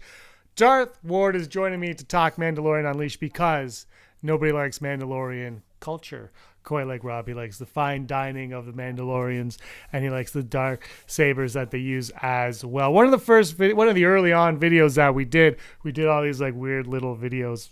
Was it 3 years ago now? 3 years ago? Something like that, 2.5 maybe, something like that. Yeah, it was a while ago, and you did one on the history of Mandalore and Boba Fett and whatnot. So you're here because you are somewhat excited for the Mandalorian. Somewhat excited is an understatement because I literally feel like at this point I might be more excited for Mandalorian than Episode 9, like Rise of Skywalker, but it's close. It's close for me personally. It's really close. I can't wait for the show, especially after this panel. Yeah, I think I'm going to say I think it's fair to say that you're excited for both. If you're excited for both, that's fine. I don't think we have to pin them against each other because I think the Mandalorian is going to be exciting. No, we that's don't. happening. Yeah. That's happening November 12th, and then we're going to be finished watching that November 12th. Even if it's 48 hours long, we're going to finish it in one day. And then, episode 9, Rise of Skywalker's coming. But yeah, no, I mean, look, what we saw today, what we heard today was great. And you are going to walk us through all that. Yeah, and I think it's just something to touch on. Have they officially announced that on the 12th they're going to release all the episodes? No, but no, Because regardless, Rob, I will be watching all of them on November 12th. Absolutely, yeah. The 12th is going to be an amazing day for the first episode at least, because I think it's been a weird thing that a bunch of these streaming services have done now is just they've actually released them weekly, like similar to what like DC has done, like Hulu and Amazon and whatnot. And just hearing everything about this, like just having Favreau and Filoni come out there and just talk about the show. Kathleen Kennedy showing up at the beginning as well, bringing out the cast, finding out who these cast members are officially going to be playing. Everybody knew that Pedro Pascal was playing the Mandalorian, but they officially said it. They showed, from what I hear in terms of the clips, they showed him with the mask off and everything like that. So oh, really? It looks amazing. Yeah. Apparently, there was some shots of like actually him in the costume and whatnot. We never got to see it on the live stream, but those lucky people at Celebration did. I tweeted this out because we were in Chicago or Orlando for Celebration 2 years ago. We're not in Chicago now, obviously, but we were there for 2 years ago. And I tweeted out, people were saying, "Oh, we're blacked out. This sucks." And on one hand, we're here right now being like, "Oh, this sucks," but as someone who has been to a Celebration, who has taken time off of work to attend a Celebration, who has saved up money to attend a Celebration, and who did not wait in line like a lot of people, but waited in a lot of lines still to be at Celebration. I am actually completely okay with the people in Chicago getting treated to something that we were not, because I mean look, and it's unfortunate like that I can't be there due to work. You can't be there because of work. We all can't be there for various reasons. And they still like they don't have to live stream any of this, but they decide to. So for people that can't make it there, that's nice for us. For people who are there, who spent their hard-earned money and their time and all that, give them something. I'm completely okay with that. No, I'm completely okay with that too, especially like considering something like the episode 9 panel. We pretty much on the live stream got to see everything that, from what I hear, that everyone in the actual. I think there was a sizzle reel right? at the beginning. I think there was a sizzle, like some kind of behind the scenes at the beginning, but yeah. Oh, okay, all right. So they did get something, but regardless, it's cool that at least they got something. I mean, I was personally, as selfish as I am about really wanting to see something with this show, I wanted to see that trailer. I wanted to see something more, but from what we did see, I mean, we did get to see one little bit of video, which was them constructing, showing how the Mandalorian ship is going to look and how it was constructed. And that really got me excited too, is just showing them how they were doing the effects and whatnot, how they're kind of like doing it old school, like the old trilogy, all like, miniatures and shooting shots like that. I mean, it's a TV show, so they got a smaller budget than the movie, so it kind of makes sense, number one, for budget-wise, that they would do something like that. And number two, just in general, for me to just see them taking that older school approach is pretty exciting for me, at least. I love seeing that. That footage for me, I thought that was awesome stuff. I actually texted Brock. He was working during the panel, and I said, "You're not really like you're missing something, but you're not like you are missing what Star Wars fans love, but you're not missing anything in terms of new like newsworthy like oh my god shock value. It was." And that's what I got. That's what I got from this panel. The one actually thing that I really took away was the rapport between Filoni and Favreau was excellent, I thought. Yeah, absolutely. Especially when they got into it at the beginning, how they basically said that like back in the older days when they actually both worked on I believe it was at Skywalker Ranch where they said it, where Filoni was first working on season 1 of Clone Wars, and he was working on it there, and Favreau was actually there working on Iron Man, and that like they both met each other there, and they both said, hey, I'm working on this thing, and Favreau was one of the first people to see Clone Wars at that time, and then Filoni got to come in and would be one of the first people to see Iron Man, which was also a really cool story, and like how they just basically first formed that bond. And Favreau said, it's like, hey, if you ever need a voice or something like that, and of course he went on to voice Pre Vizsla on the show for Clone Wars, which is just awesome. Well, talk to me a little bit about that, because I did go into a little bit more detail on that and about a certain saber as well. Right. Yeah. No. Yeah. It's that was a cool part of it too, where they got into it and they were like basically talking about like those. There were several arcs like that took place Mandalorian wise on Clone Wars, and the specific one was when they introduced Pre Vizsla and the dark saber, and when they talked about how they revealed that basically they said, hey, we got this lightsaber. I forget what the exact word they used. They used like a fake white lightsaber word, and then they showed it to Lucas, and Lucas was like, oh, there's no way that would go up against the lightsaber, right? That it would be able to hold its contact, right? It would just get cut in half by a lightsaber.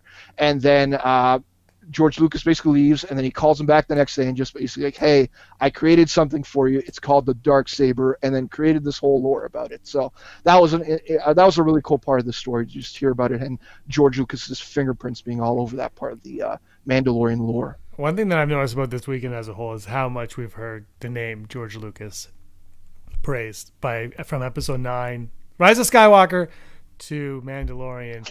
He's such a huge, he is Star Wars in a lot of ways, and I think a lot of people were concerned that maybe they're forgetting what he wanted to do, but we'll touch on this like really quickly. The Rise of Skywalker. J.J. Abrams apparently reportedly met with Lucas to find out how to bring Sheevy back. So Lucas has his fingerprints all over this, even though he's not as involved as he was, and he's barely involved, but he did, Rob, Darth Ward, visit the set of The Mandalorian.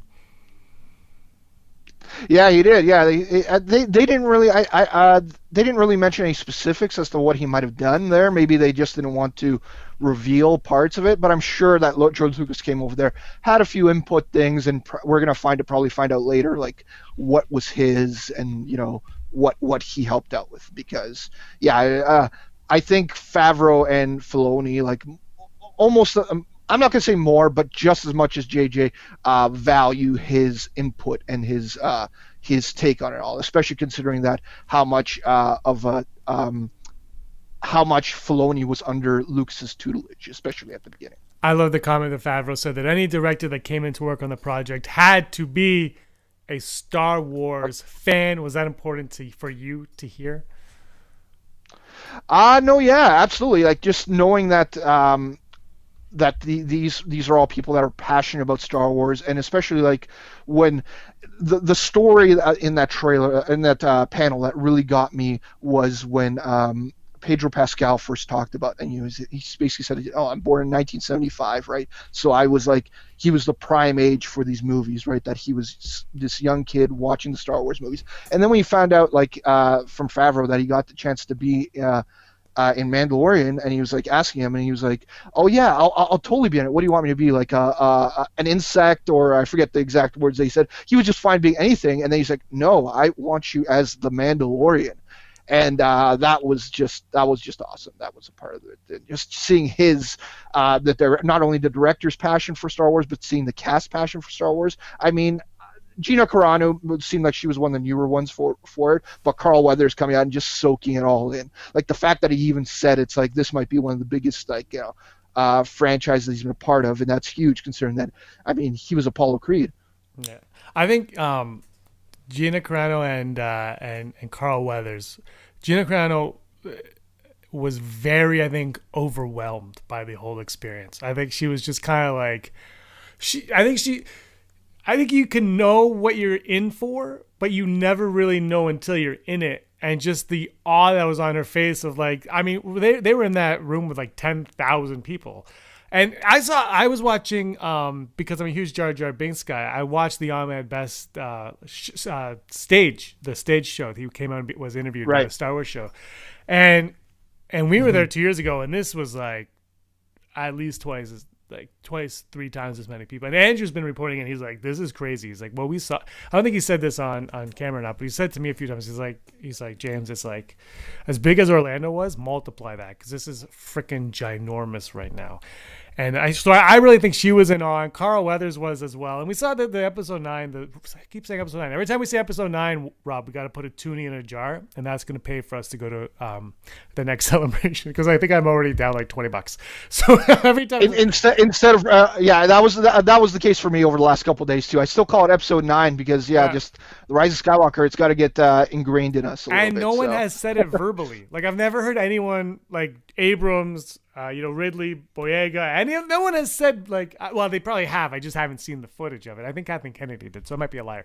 But like it hasn't like, anyway, so every time you do a Rob, tuna goes in the jar. I'm down $20 at least already. So, yeah, I forgot. I'm probably about the same amount already, yeah. All right, we're $40 in. We can get ourselves a pizza if it's in Chicago again, which sounds like that's the only convention center on the planet that can hold the amount of Star Wars fans. It's good to know that Star Wars is dead once again. But anyway, it's just like so massive. So she seemed like she was overwhelmed. The people at the Rise of Skywalker, you saw Chewbacca. I'm not even going to try to pronounce his name, but he was like just like reveling in like the atmosphere. It's so big, and I can see her being overwhelmed for sure. And Carl Weathers was like, "This is like Star Wars," which was it was a cool comment.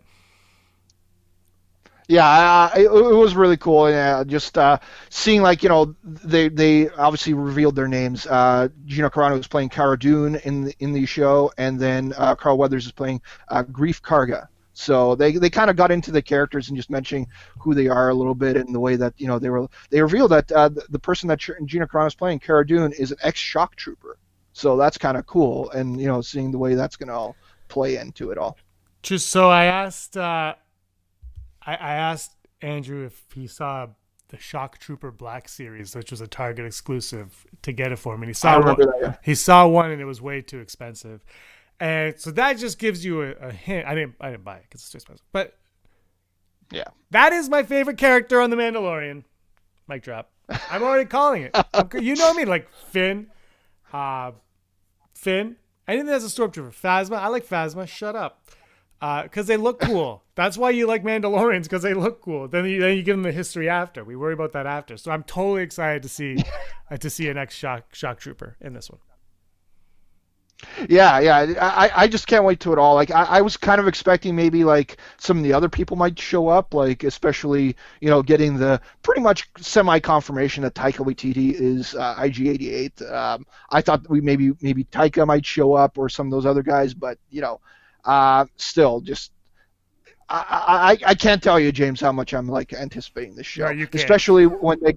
The number one thing is like I had it in my head the whole time about what I wanted this show to be, and the way that when Pedro Pascal talked about this character, and then when he was like asking Filoni and Favreau about what the feel of this character to be, and he literally said the same thing I've been thinking, that it's like, look at like Sergio Leone movies, look at Akira Kurosawa, right? Lone gunslinger, like Clint Eastwood is somebody that he said that he was drawing like inspiration from, which is just it's amazing, because again it's gonna be the Western of all Star Wars. Like it seems like at least live action content. That's what it's gonna be, and I can't wait. I just want to give a shout out to Jeff Wilson, who just did, while we're recording this, and Never Tell Me the Odds, on the show floor with Andrew Fantasia. I think he did anyway. I hope he did. Shout out to him for that. He's there. If you guys are in Celebration, want to meet up with Andrew, just let us know. We can. Andrew will run away probably, because Andrew is fine to meet up with you. Rob, I got a really genius idea. Mandalorian drops November 12th, maybe in Canada. We don't know. If it doesn't, we're going to road trip that day down. It's my sister's birthday. We're going to road trip down to the United States of America. We're going to find someone who lives in Buffalo. I know a couple. We're going to find someone who lives in Buffalo. We're going to break into the house, or they'll let us in. One or the other. We're not trying to be criminals. We're going to go in. And then we're going to watch the episode of The Mandalorian. But while we do that, Rob, we are going to record your reaction the entire time you watch that hour-long episode. The whole thing, just you watching it for the first time. We're recording. Are you in? I'm totally in. I want to give content to the people. I want them to see my my joy of this thing, because it's literally off the wall. Like I don't get me wrong. When I mentioned at the beginning where I'm like, oh, I might be just as excited for The Mandalorian as I'm at episode 9. It's not like episode 9 enjoyment is like over here, down here. It's at the top already too, and Mandalorian's up there as well. So I'm down. Record me watching it. You'll see a huge smile on my face the whole time, and just I can't wait for the show. I want episode 1 right now. I have. And sorry, go on. If I had heard like afterwards, it's like, oh, afterwards they played episode 1 for the crowd, I'd be like, why didn't I go to Chicago? I kind of had a feeling they might. So I thought they were going to show him, but I didn't realize it. When I said that, I didn't realize that it wasn't coming out until November 12th. Yeah. So look, I think Favreau had said we have to go finish it. Jokingly, he said that, but I don't think they're far enough along to have anyone to have seen. Now maybe they did, and we'll find reports coming out. But what do you make of it taking place 5 years after Return of the Jedi? I mean, it's a perfect time because it's literally like the number one question mark right now that we're all looking at, right? Like people still want to know, like, in that gap, like, what happened to everybody, right? Like, we're constantly getting, like, little holes filled out with, like, you know, stuff like Battlefront 2 and whatnot. And, I mean, we got the new game that they announced yesterday, but that's taking place after Revenge of the Sith, not at that time. So that's still a cool timeline to get into. But, yeah, it's, like, a perfect time because, I mean, myself, from Mandalore history, I don't know what the specifics about Mandalore's history are going on in that time frame, so I'd love to see that. Excuse me a moment. Yeah, we don't know how much of a Mandalorian, like, aside from the lead character being a Mandalorian, how much Mandalore is going to play a factor into the show, but still, I'd like to see just at least an episode or two finding out what Mandalore's that history is like at around that time, because the time frame that we know what's going on in Mandalore most of the time is the prequel trilogy era to obviously with Rebels just before A New Hope. But I want to see what's going on in Mandalore later. They kind of said. Well, they didn't kind of. They actually did say. Jon Favreau said that him and Filoni, when they were doing the Clone Wars, they would talk a lot about Mandalore and, like, where was it in the original trilogy, where was it in the prequel trilogy, or not? Yeah, where was it in everything? And he said now we're just kind of painting it in. So I don't know. In the first season, I don't know how much we will get of the history of Mandalore. I'm sure there'll be little drops here and there, but it's being reported that it has already been renewed for a second season, so I can see the Mandalore exploration developing more over time, because look, I think that, you know, shows I think have worked like this forever, is that the first season you've got to get us in and hook us, and then after that you can be like, all right, here's the important backstory that you need to be aware of. No, yeah, absolutely, but at the same time, just something called The Mandalorian, you would expect at least a little bit of Mandalore stuff in there. But regardless, like I said, what hypes me most about it is just description of these characters and just hearing Favreau and Filoni and Pedro Pascal specifically talk about this show, and that's what's getting me hyped about it, because I didn't hear a single thing that I did not like out of this panel. Nothing. You heard nothing. Myself. Yeah. No, nothing. Like, even when they like, I thought there'd be something that I could take away, and it's like, oh, maybe that's a little bit cause for concern, but it was like, I loved everything that they said, and, you know, we talked about the ship, but yeah, they revealed that it's called the Razor's Crest. It looks dope.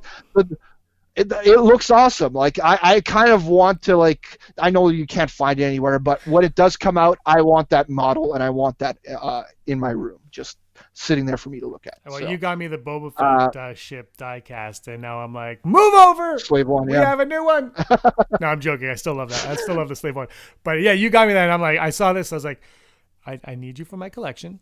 You need to come now. Yeah. Let's do this. Actually, I got another idea for you, Rob. You've seen Fanboys. Let's get together, all Rebel Scum. Let's get us, and we'll take a road trip down to Skywalker Ranch, and we will steal not the first episode of Mandalorian, not the second episode, but that model on Favreau's desk. Let's go. Let's do it. Anybody watching? We're on our way. We'll just do the entire thing. We've turned into thieves. I hope no. Look what you've done to us, Star Wars. We're thieves. It's the passion. It flows through our veins. We want to see it all. Seriously. Oh man. So look, they showed this trailer, I think it was like a sizzle reel, similar to what they showed for Rogue One 2 years ago now, 3 years ago. Yeah, it's what I heard. I believe it was something like, just seeing some footage, and then footage with, like, interviews with cast members and, like, people that worked on it. I think that's what it pretty much was. But it ended with a standing ovation, is what I've been reading on Twitter. Apparently the room went nuts, and they all stood up and applauded that footage that was 3.5 minutes long, I believe, because there was a countdown for all of us watching on YouTube with some, like, I won't lie though, the music, it's Star Wars music, so it was still like, I'm like, I don't care, I like the music, I'm just gonna listen. Yeah, I wonder if that's because they announced that Ludwig Göransson is producing the music for it. So I wonder if that was one of his pieces or somebody else did it, because the guy just won an Oscar, right? And that score for Black Panther was pretty dope too. So solid. Yeah, I can't wait for it. Yeah, solid pickup. Solid pickup for them at all. Anything else you want to mention about the Mandalorian before we call this one a day? No, I feel like we pretty much covered it. I mean, the only other cool thing I would like to mention is that they revealed at one point when they were shooting, they were just like, for some reason, they were like, oh, we don't have enough stormtrooper costumes and stuff like that. And just hearing the story where they brought in the 501st and they got to be on set and all that type of stuff. That's really cool for them. Yes. That's the only thing I think we should mention. Yeah, for sure. Yeah, I like when Filoni said, I've got some friends. And that is, good on them, because, I've seen their costume at Fan Expo, I believe, and then Aaron and I checked them out at when they had the display at Celebration, and, again, you follow them on Instagram and all that, and you see pictures of them, but we were sitting beside a few for the closing ceremonies, and just the hard work and the passion they have putting into those things, and look, Filoni and Favreau said Filoni said, he's like, sometimes they look better than the movies, and when you're there, you're like, I don't even know how to begin to do what they're doing with those costumes. So I'm very happy that they get to be a part of this, because this show sounds like it's going to be something special, and it's going to live. I don't know if it's going to last a long time on Disney Plus or not, because it might only have the lifespan of 2-3 seasons for all we know what the story is. I don't know, but it seems like it's going to live on, in the Star Wars canon lore for a long, long, long time. And I think in 20 years we'll be doing an anniversary for the Mandalorian show for sure. Fingers crossed, James. I can't wait. Cannot wait. All right, Darth Ward, thanks for joining me. You're going to be appearing on the live stream today as well, 7 p.m. Eastern Time. Thanks so much for watching, everyone. May the force of others be with you. Always. The Calrissian Chronicles, Day 4. Today is the day we learn about the Mandalorian. Today is also the day we learn about Clone Wars. And it's also the day that Chicago gets hit with a mid-April snowstorm. Bring it on. So if you'll remember back a million years ago, I made that little video about Star Wars Kids and Star Wars missions and how much fun I had. And I talked about how Star Wars Kids magazine had the most beautiful illustrations by a guy named Chris Trevis, and I just loved all the drawings he did. Well, guess what?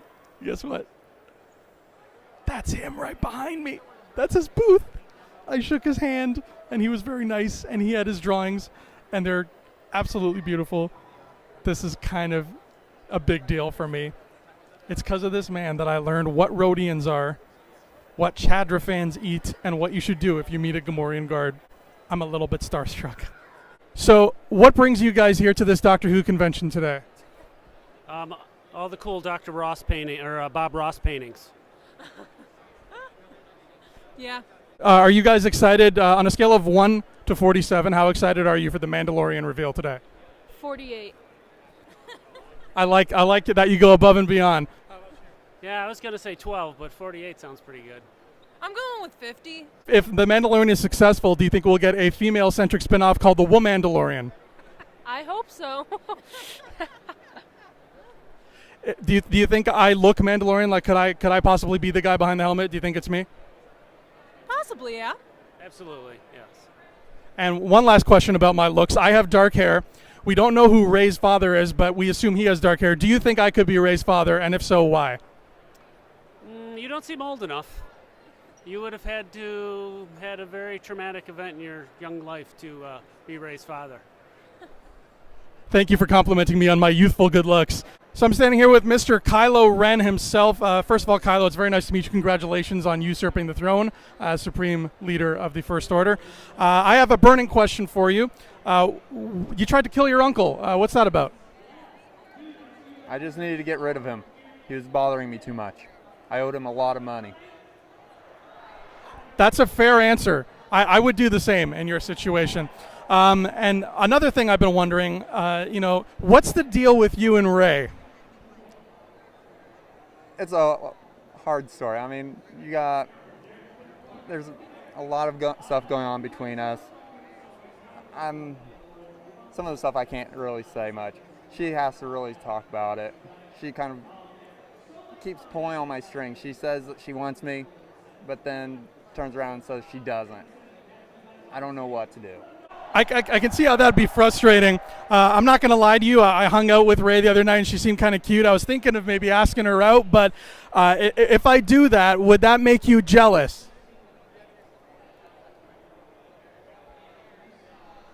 They weren't kidding when they said jealousy was the path to the dark side. Do you have anything to say to the people who are coming to Star Wars Celebration hoping and praying that you get redeemed at some point? Redeemed? I am the ruler of the galaxy. What do I need to be redeemed for? Exactly, people. Exactly. So look who I found. Rebel Watch was just running around watching Rebels because that's kind of their thing. Guys, you were in a privileged position this morning, weren't you? Can I say something before we start out? Can I say hello, scumbags? Because I feel like this is the only place you could say that with confidence, right? Yeah. But yeah, we were. We got to see, we went to the Mandalorian panel, and it was bananas. It was bananas. I was so disappointed it was the only panel we got, and now I could not be more pleased. Yeah, it was epic. I mean, it's going to change Star Wars. There's so many good things coming from it. Practical effects. Jon Favreau, Dave Filoni were like best friends. So, I mean, it feels like they're best friends. I don't know. It is. It does. It was so epic. There's so many cool things happening. It's going to be amazing. Absolutely. It's going to be amazing. Absolutely. So. Now, I don't know about you guys, but hearing the way Jon Favreau talked with Filoni, like you're saying, like that camaraderie, does that give you hope for the future that maybe one day, in some wonderful future, one of us might be writing a Star Wars of our very own? So when he was talking about the writing process for him, and that he'd had like a third of the series done before he even pitched it to Disney pretty much, and that on Christmas he was writing, and that when he was directing scenes, he was, crying in moments because it meant so much to him. It made me think of this guy as a great storyteller and just a mind bigger than this room. I absolutely think there is, man. I mean, he's had a lot of, he knows a lot of people and he's done a lot of cool things, but just to be a fan, I mean, you have to be a fan to write it. And that just comes through when he was talking. Yeah, it's like their friendship. It kind of reminded me of like our friendship, and I was like, "Holy smokes! Like that's so cool." And then you've got talented people like just the collaboration process too. Those guys collaborating, like us getting to talk to like Andrew and Rebel Scum and the other podcast here and all that stuff. There's so many different collective minds like theorizing and talking about stuff. It's fantastic, and I am so on a high right now. I don't even know what to say. It's just it's amazing. It's amazing. Absolutely. So let me put you on the spot here for a second. Please do. Let's say Lucasfilm called you right now and said, you can write anything. It can be a movie, a TV show, a comic, a book, a tattoo, something Star Wars related. You can write a script for it. Yes. What are you pitching to Kathleen? Okay. All right. So I am probably going to pitch the return of Wicket. I've said it. I've been going for this for a long time. I think you should bring the Ewoks. And actually, I said it's already going to be done because they're actually bringing him back in Episode 9. They've already taken my idea. Maybe I pitched it to them already. I don't know. But, like, it's amazing. I don't know. I think Ewoks are back. And if they're not, then I will be over there at Lucasfilm pitching this idea Tuesday. Okay? Can I say that we actually, Jon Favreau said that Caravan of Courage was an inspiration for The Mandalorian. Yes. So, who knows what we could see, a bounty hunter Ewok. How wicked would that be? Yeah, man, I don't know, because I've always kind of wanted to see a little after Order 66, which that's why Fallen Order is it's going to be so satisfying. And I had such an emotional connection to it. The burden that this Jedi is going to be carrying with him. That's what I would have pitched, but it's happening. So I'm relieved. So they're doing a great job. They're already doing what Star Wars fans would want them to do. So we'll have to start thinking outside the box a little bit more, But absolutely. I don't know. Yeah, it's a great question though. That's great. Yeah. Now you guys you were in the panel itself, so you got to see everything that the folks watching the live streams at home, they missed out on some stuff without. Spoiling stuff because it's fun to be tantalizing about it. You can kind of play Dave Filoni's advocate right now. Describe what you saw in as sneaky a way as possible. That's quite the burden now that I realize we're We're sharing the load. Sharing the load, we are.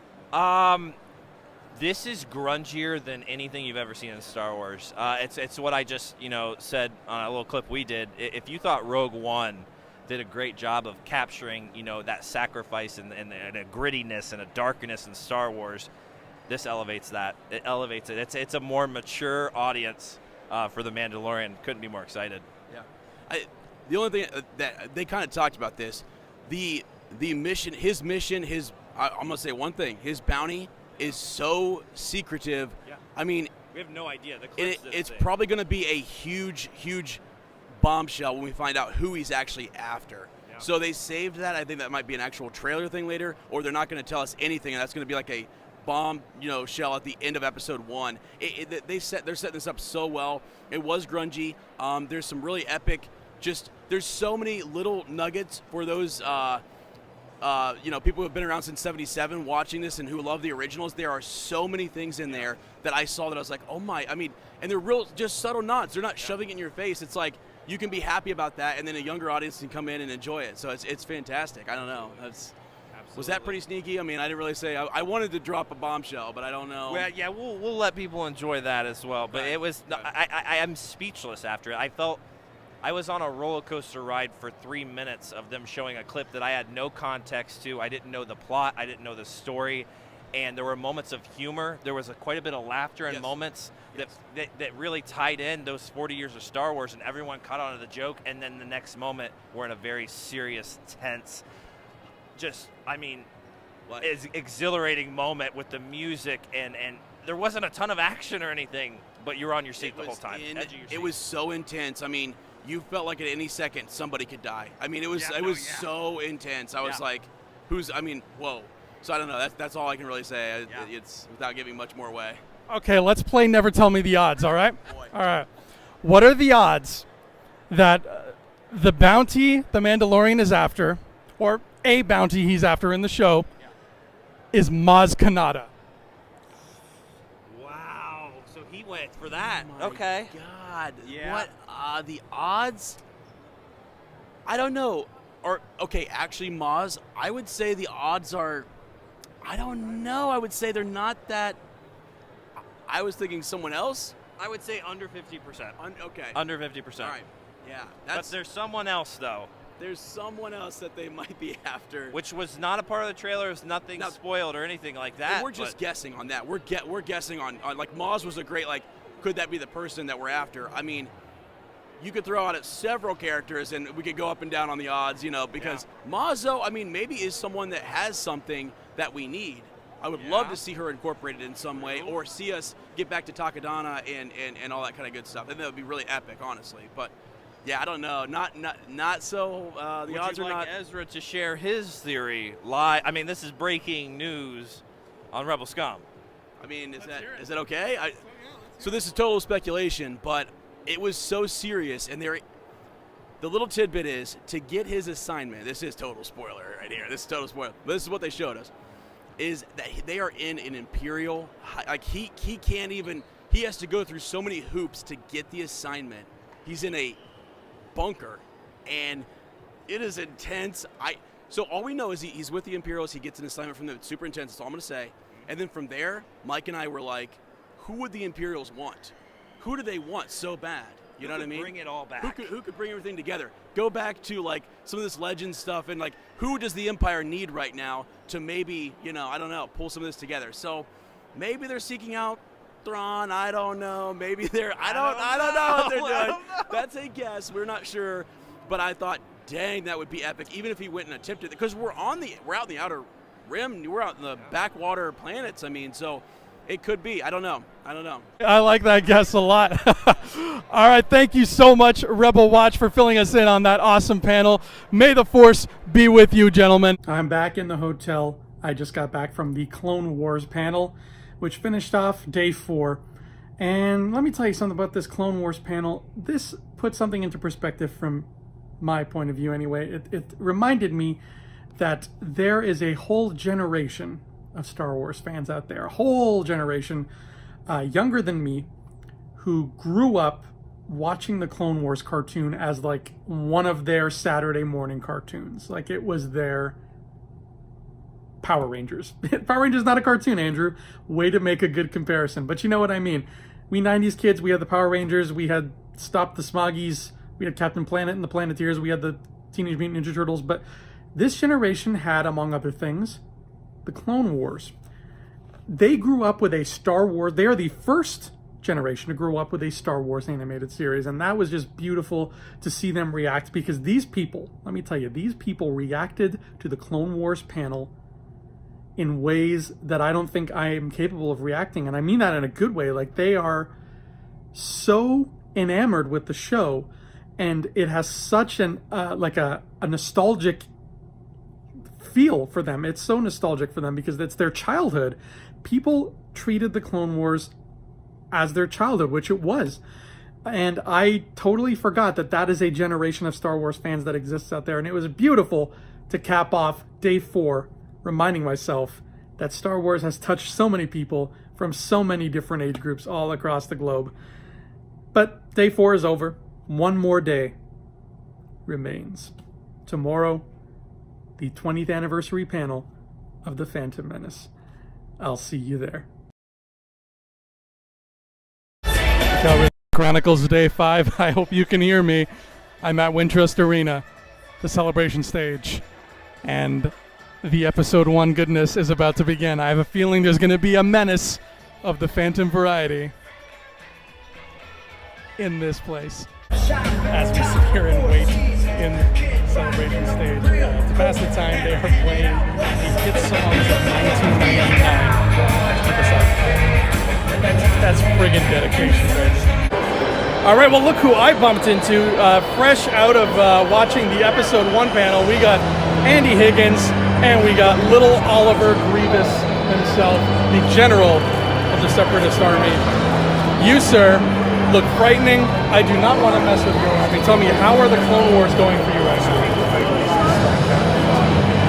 Have you won any significant battles lately, and if so, which battles? Who does Grievous defeat?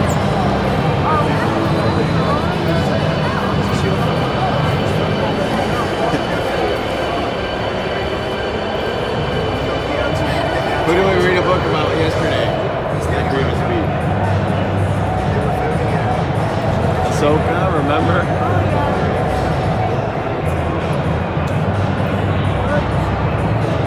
Now, what would you do, Grievous, if you saw Obi-Wan Kenobi standing right over there? What would you say to him?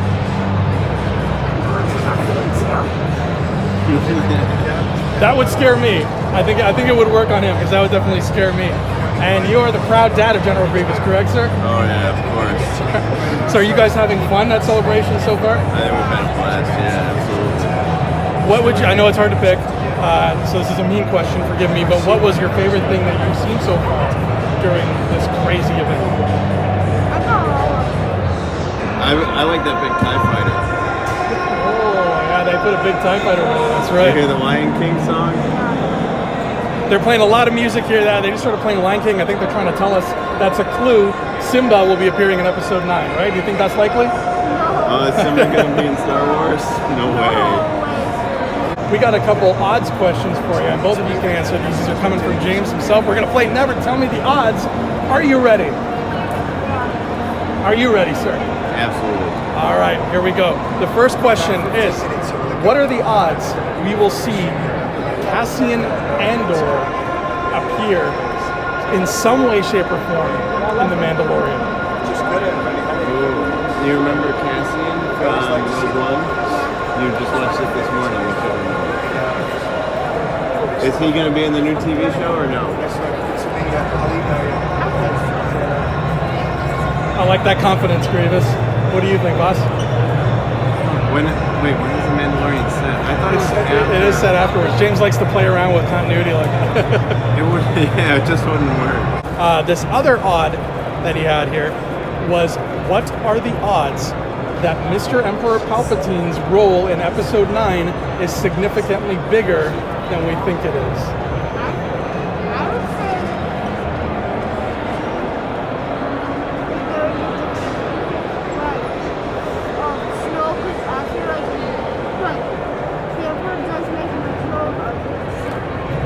Oh, that's a good idea. Very nice. I like that train of thought. You should call up J.J. Abrams, let him know. What about you, sir? Oh, 100%. He's got to be big.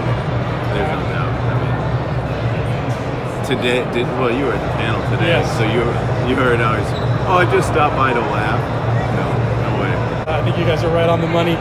Thank you for playing. Thank you for being fans of Rebel Scum Podcast, and thank you for being fans of Star Wars, because the fans of Star Wars are really the greatest fans in the world. Am I right? Yeah. And you know what?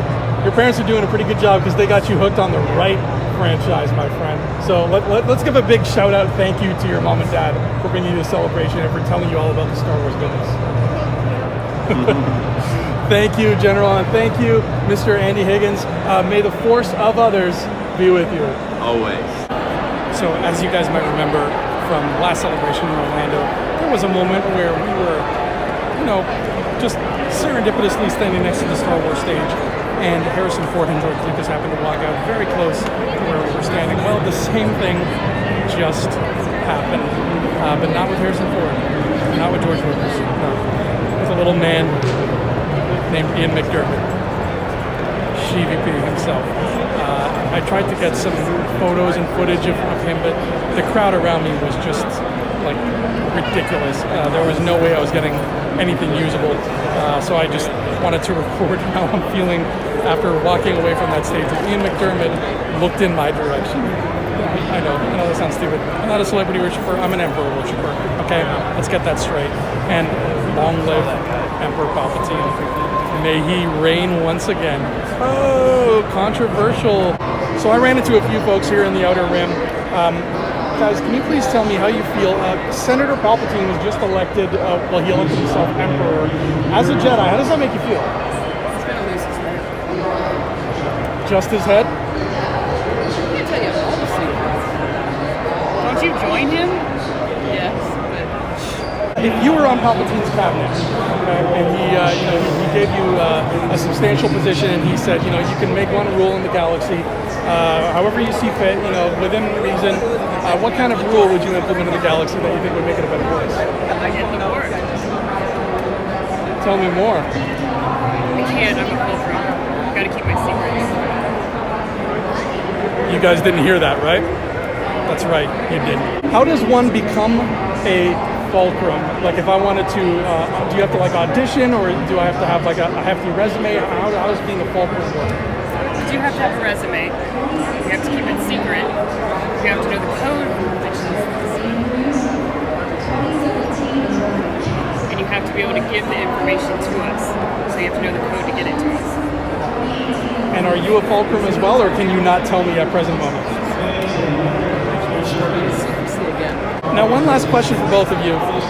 You seem like secretive folks, so I think that there's a good chance the answer might be yes here. Are either of you Rey's mother?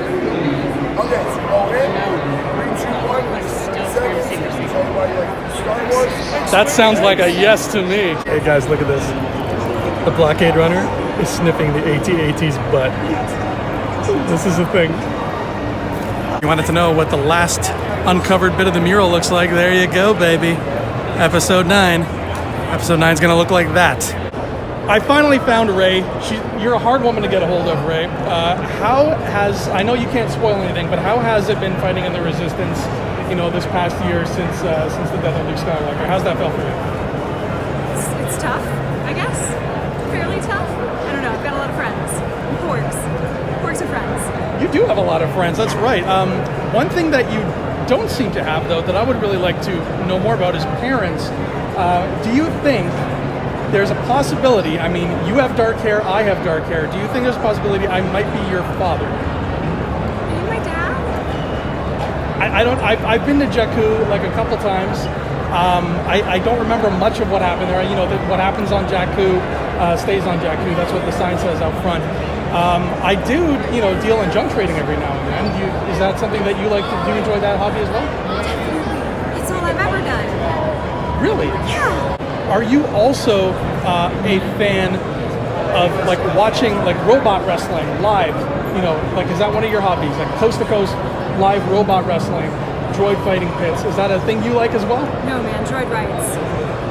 Okay, so I don't think I am your father, because I would, that'd be something I would take my daughter to see. We'd sit in the stands, we'd have popcorn. I'm so sorry, Ray. I'm so sorry. You know what? I'll tell you what. I'll keep waiting. This podcast is going to be broadcast all across the galaxy. If your parents are out there, what's something you would like to say to them right now? Come home. Come back. Come pick me up. I'm waiting. Well, I'm back in the hotel once again, and guess what? That's it. I'm not going back to McCormick Place, as far as I know. Yeah, because Celebration has come to an end. And what a ride it's been, folks. I want to apologize in advance.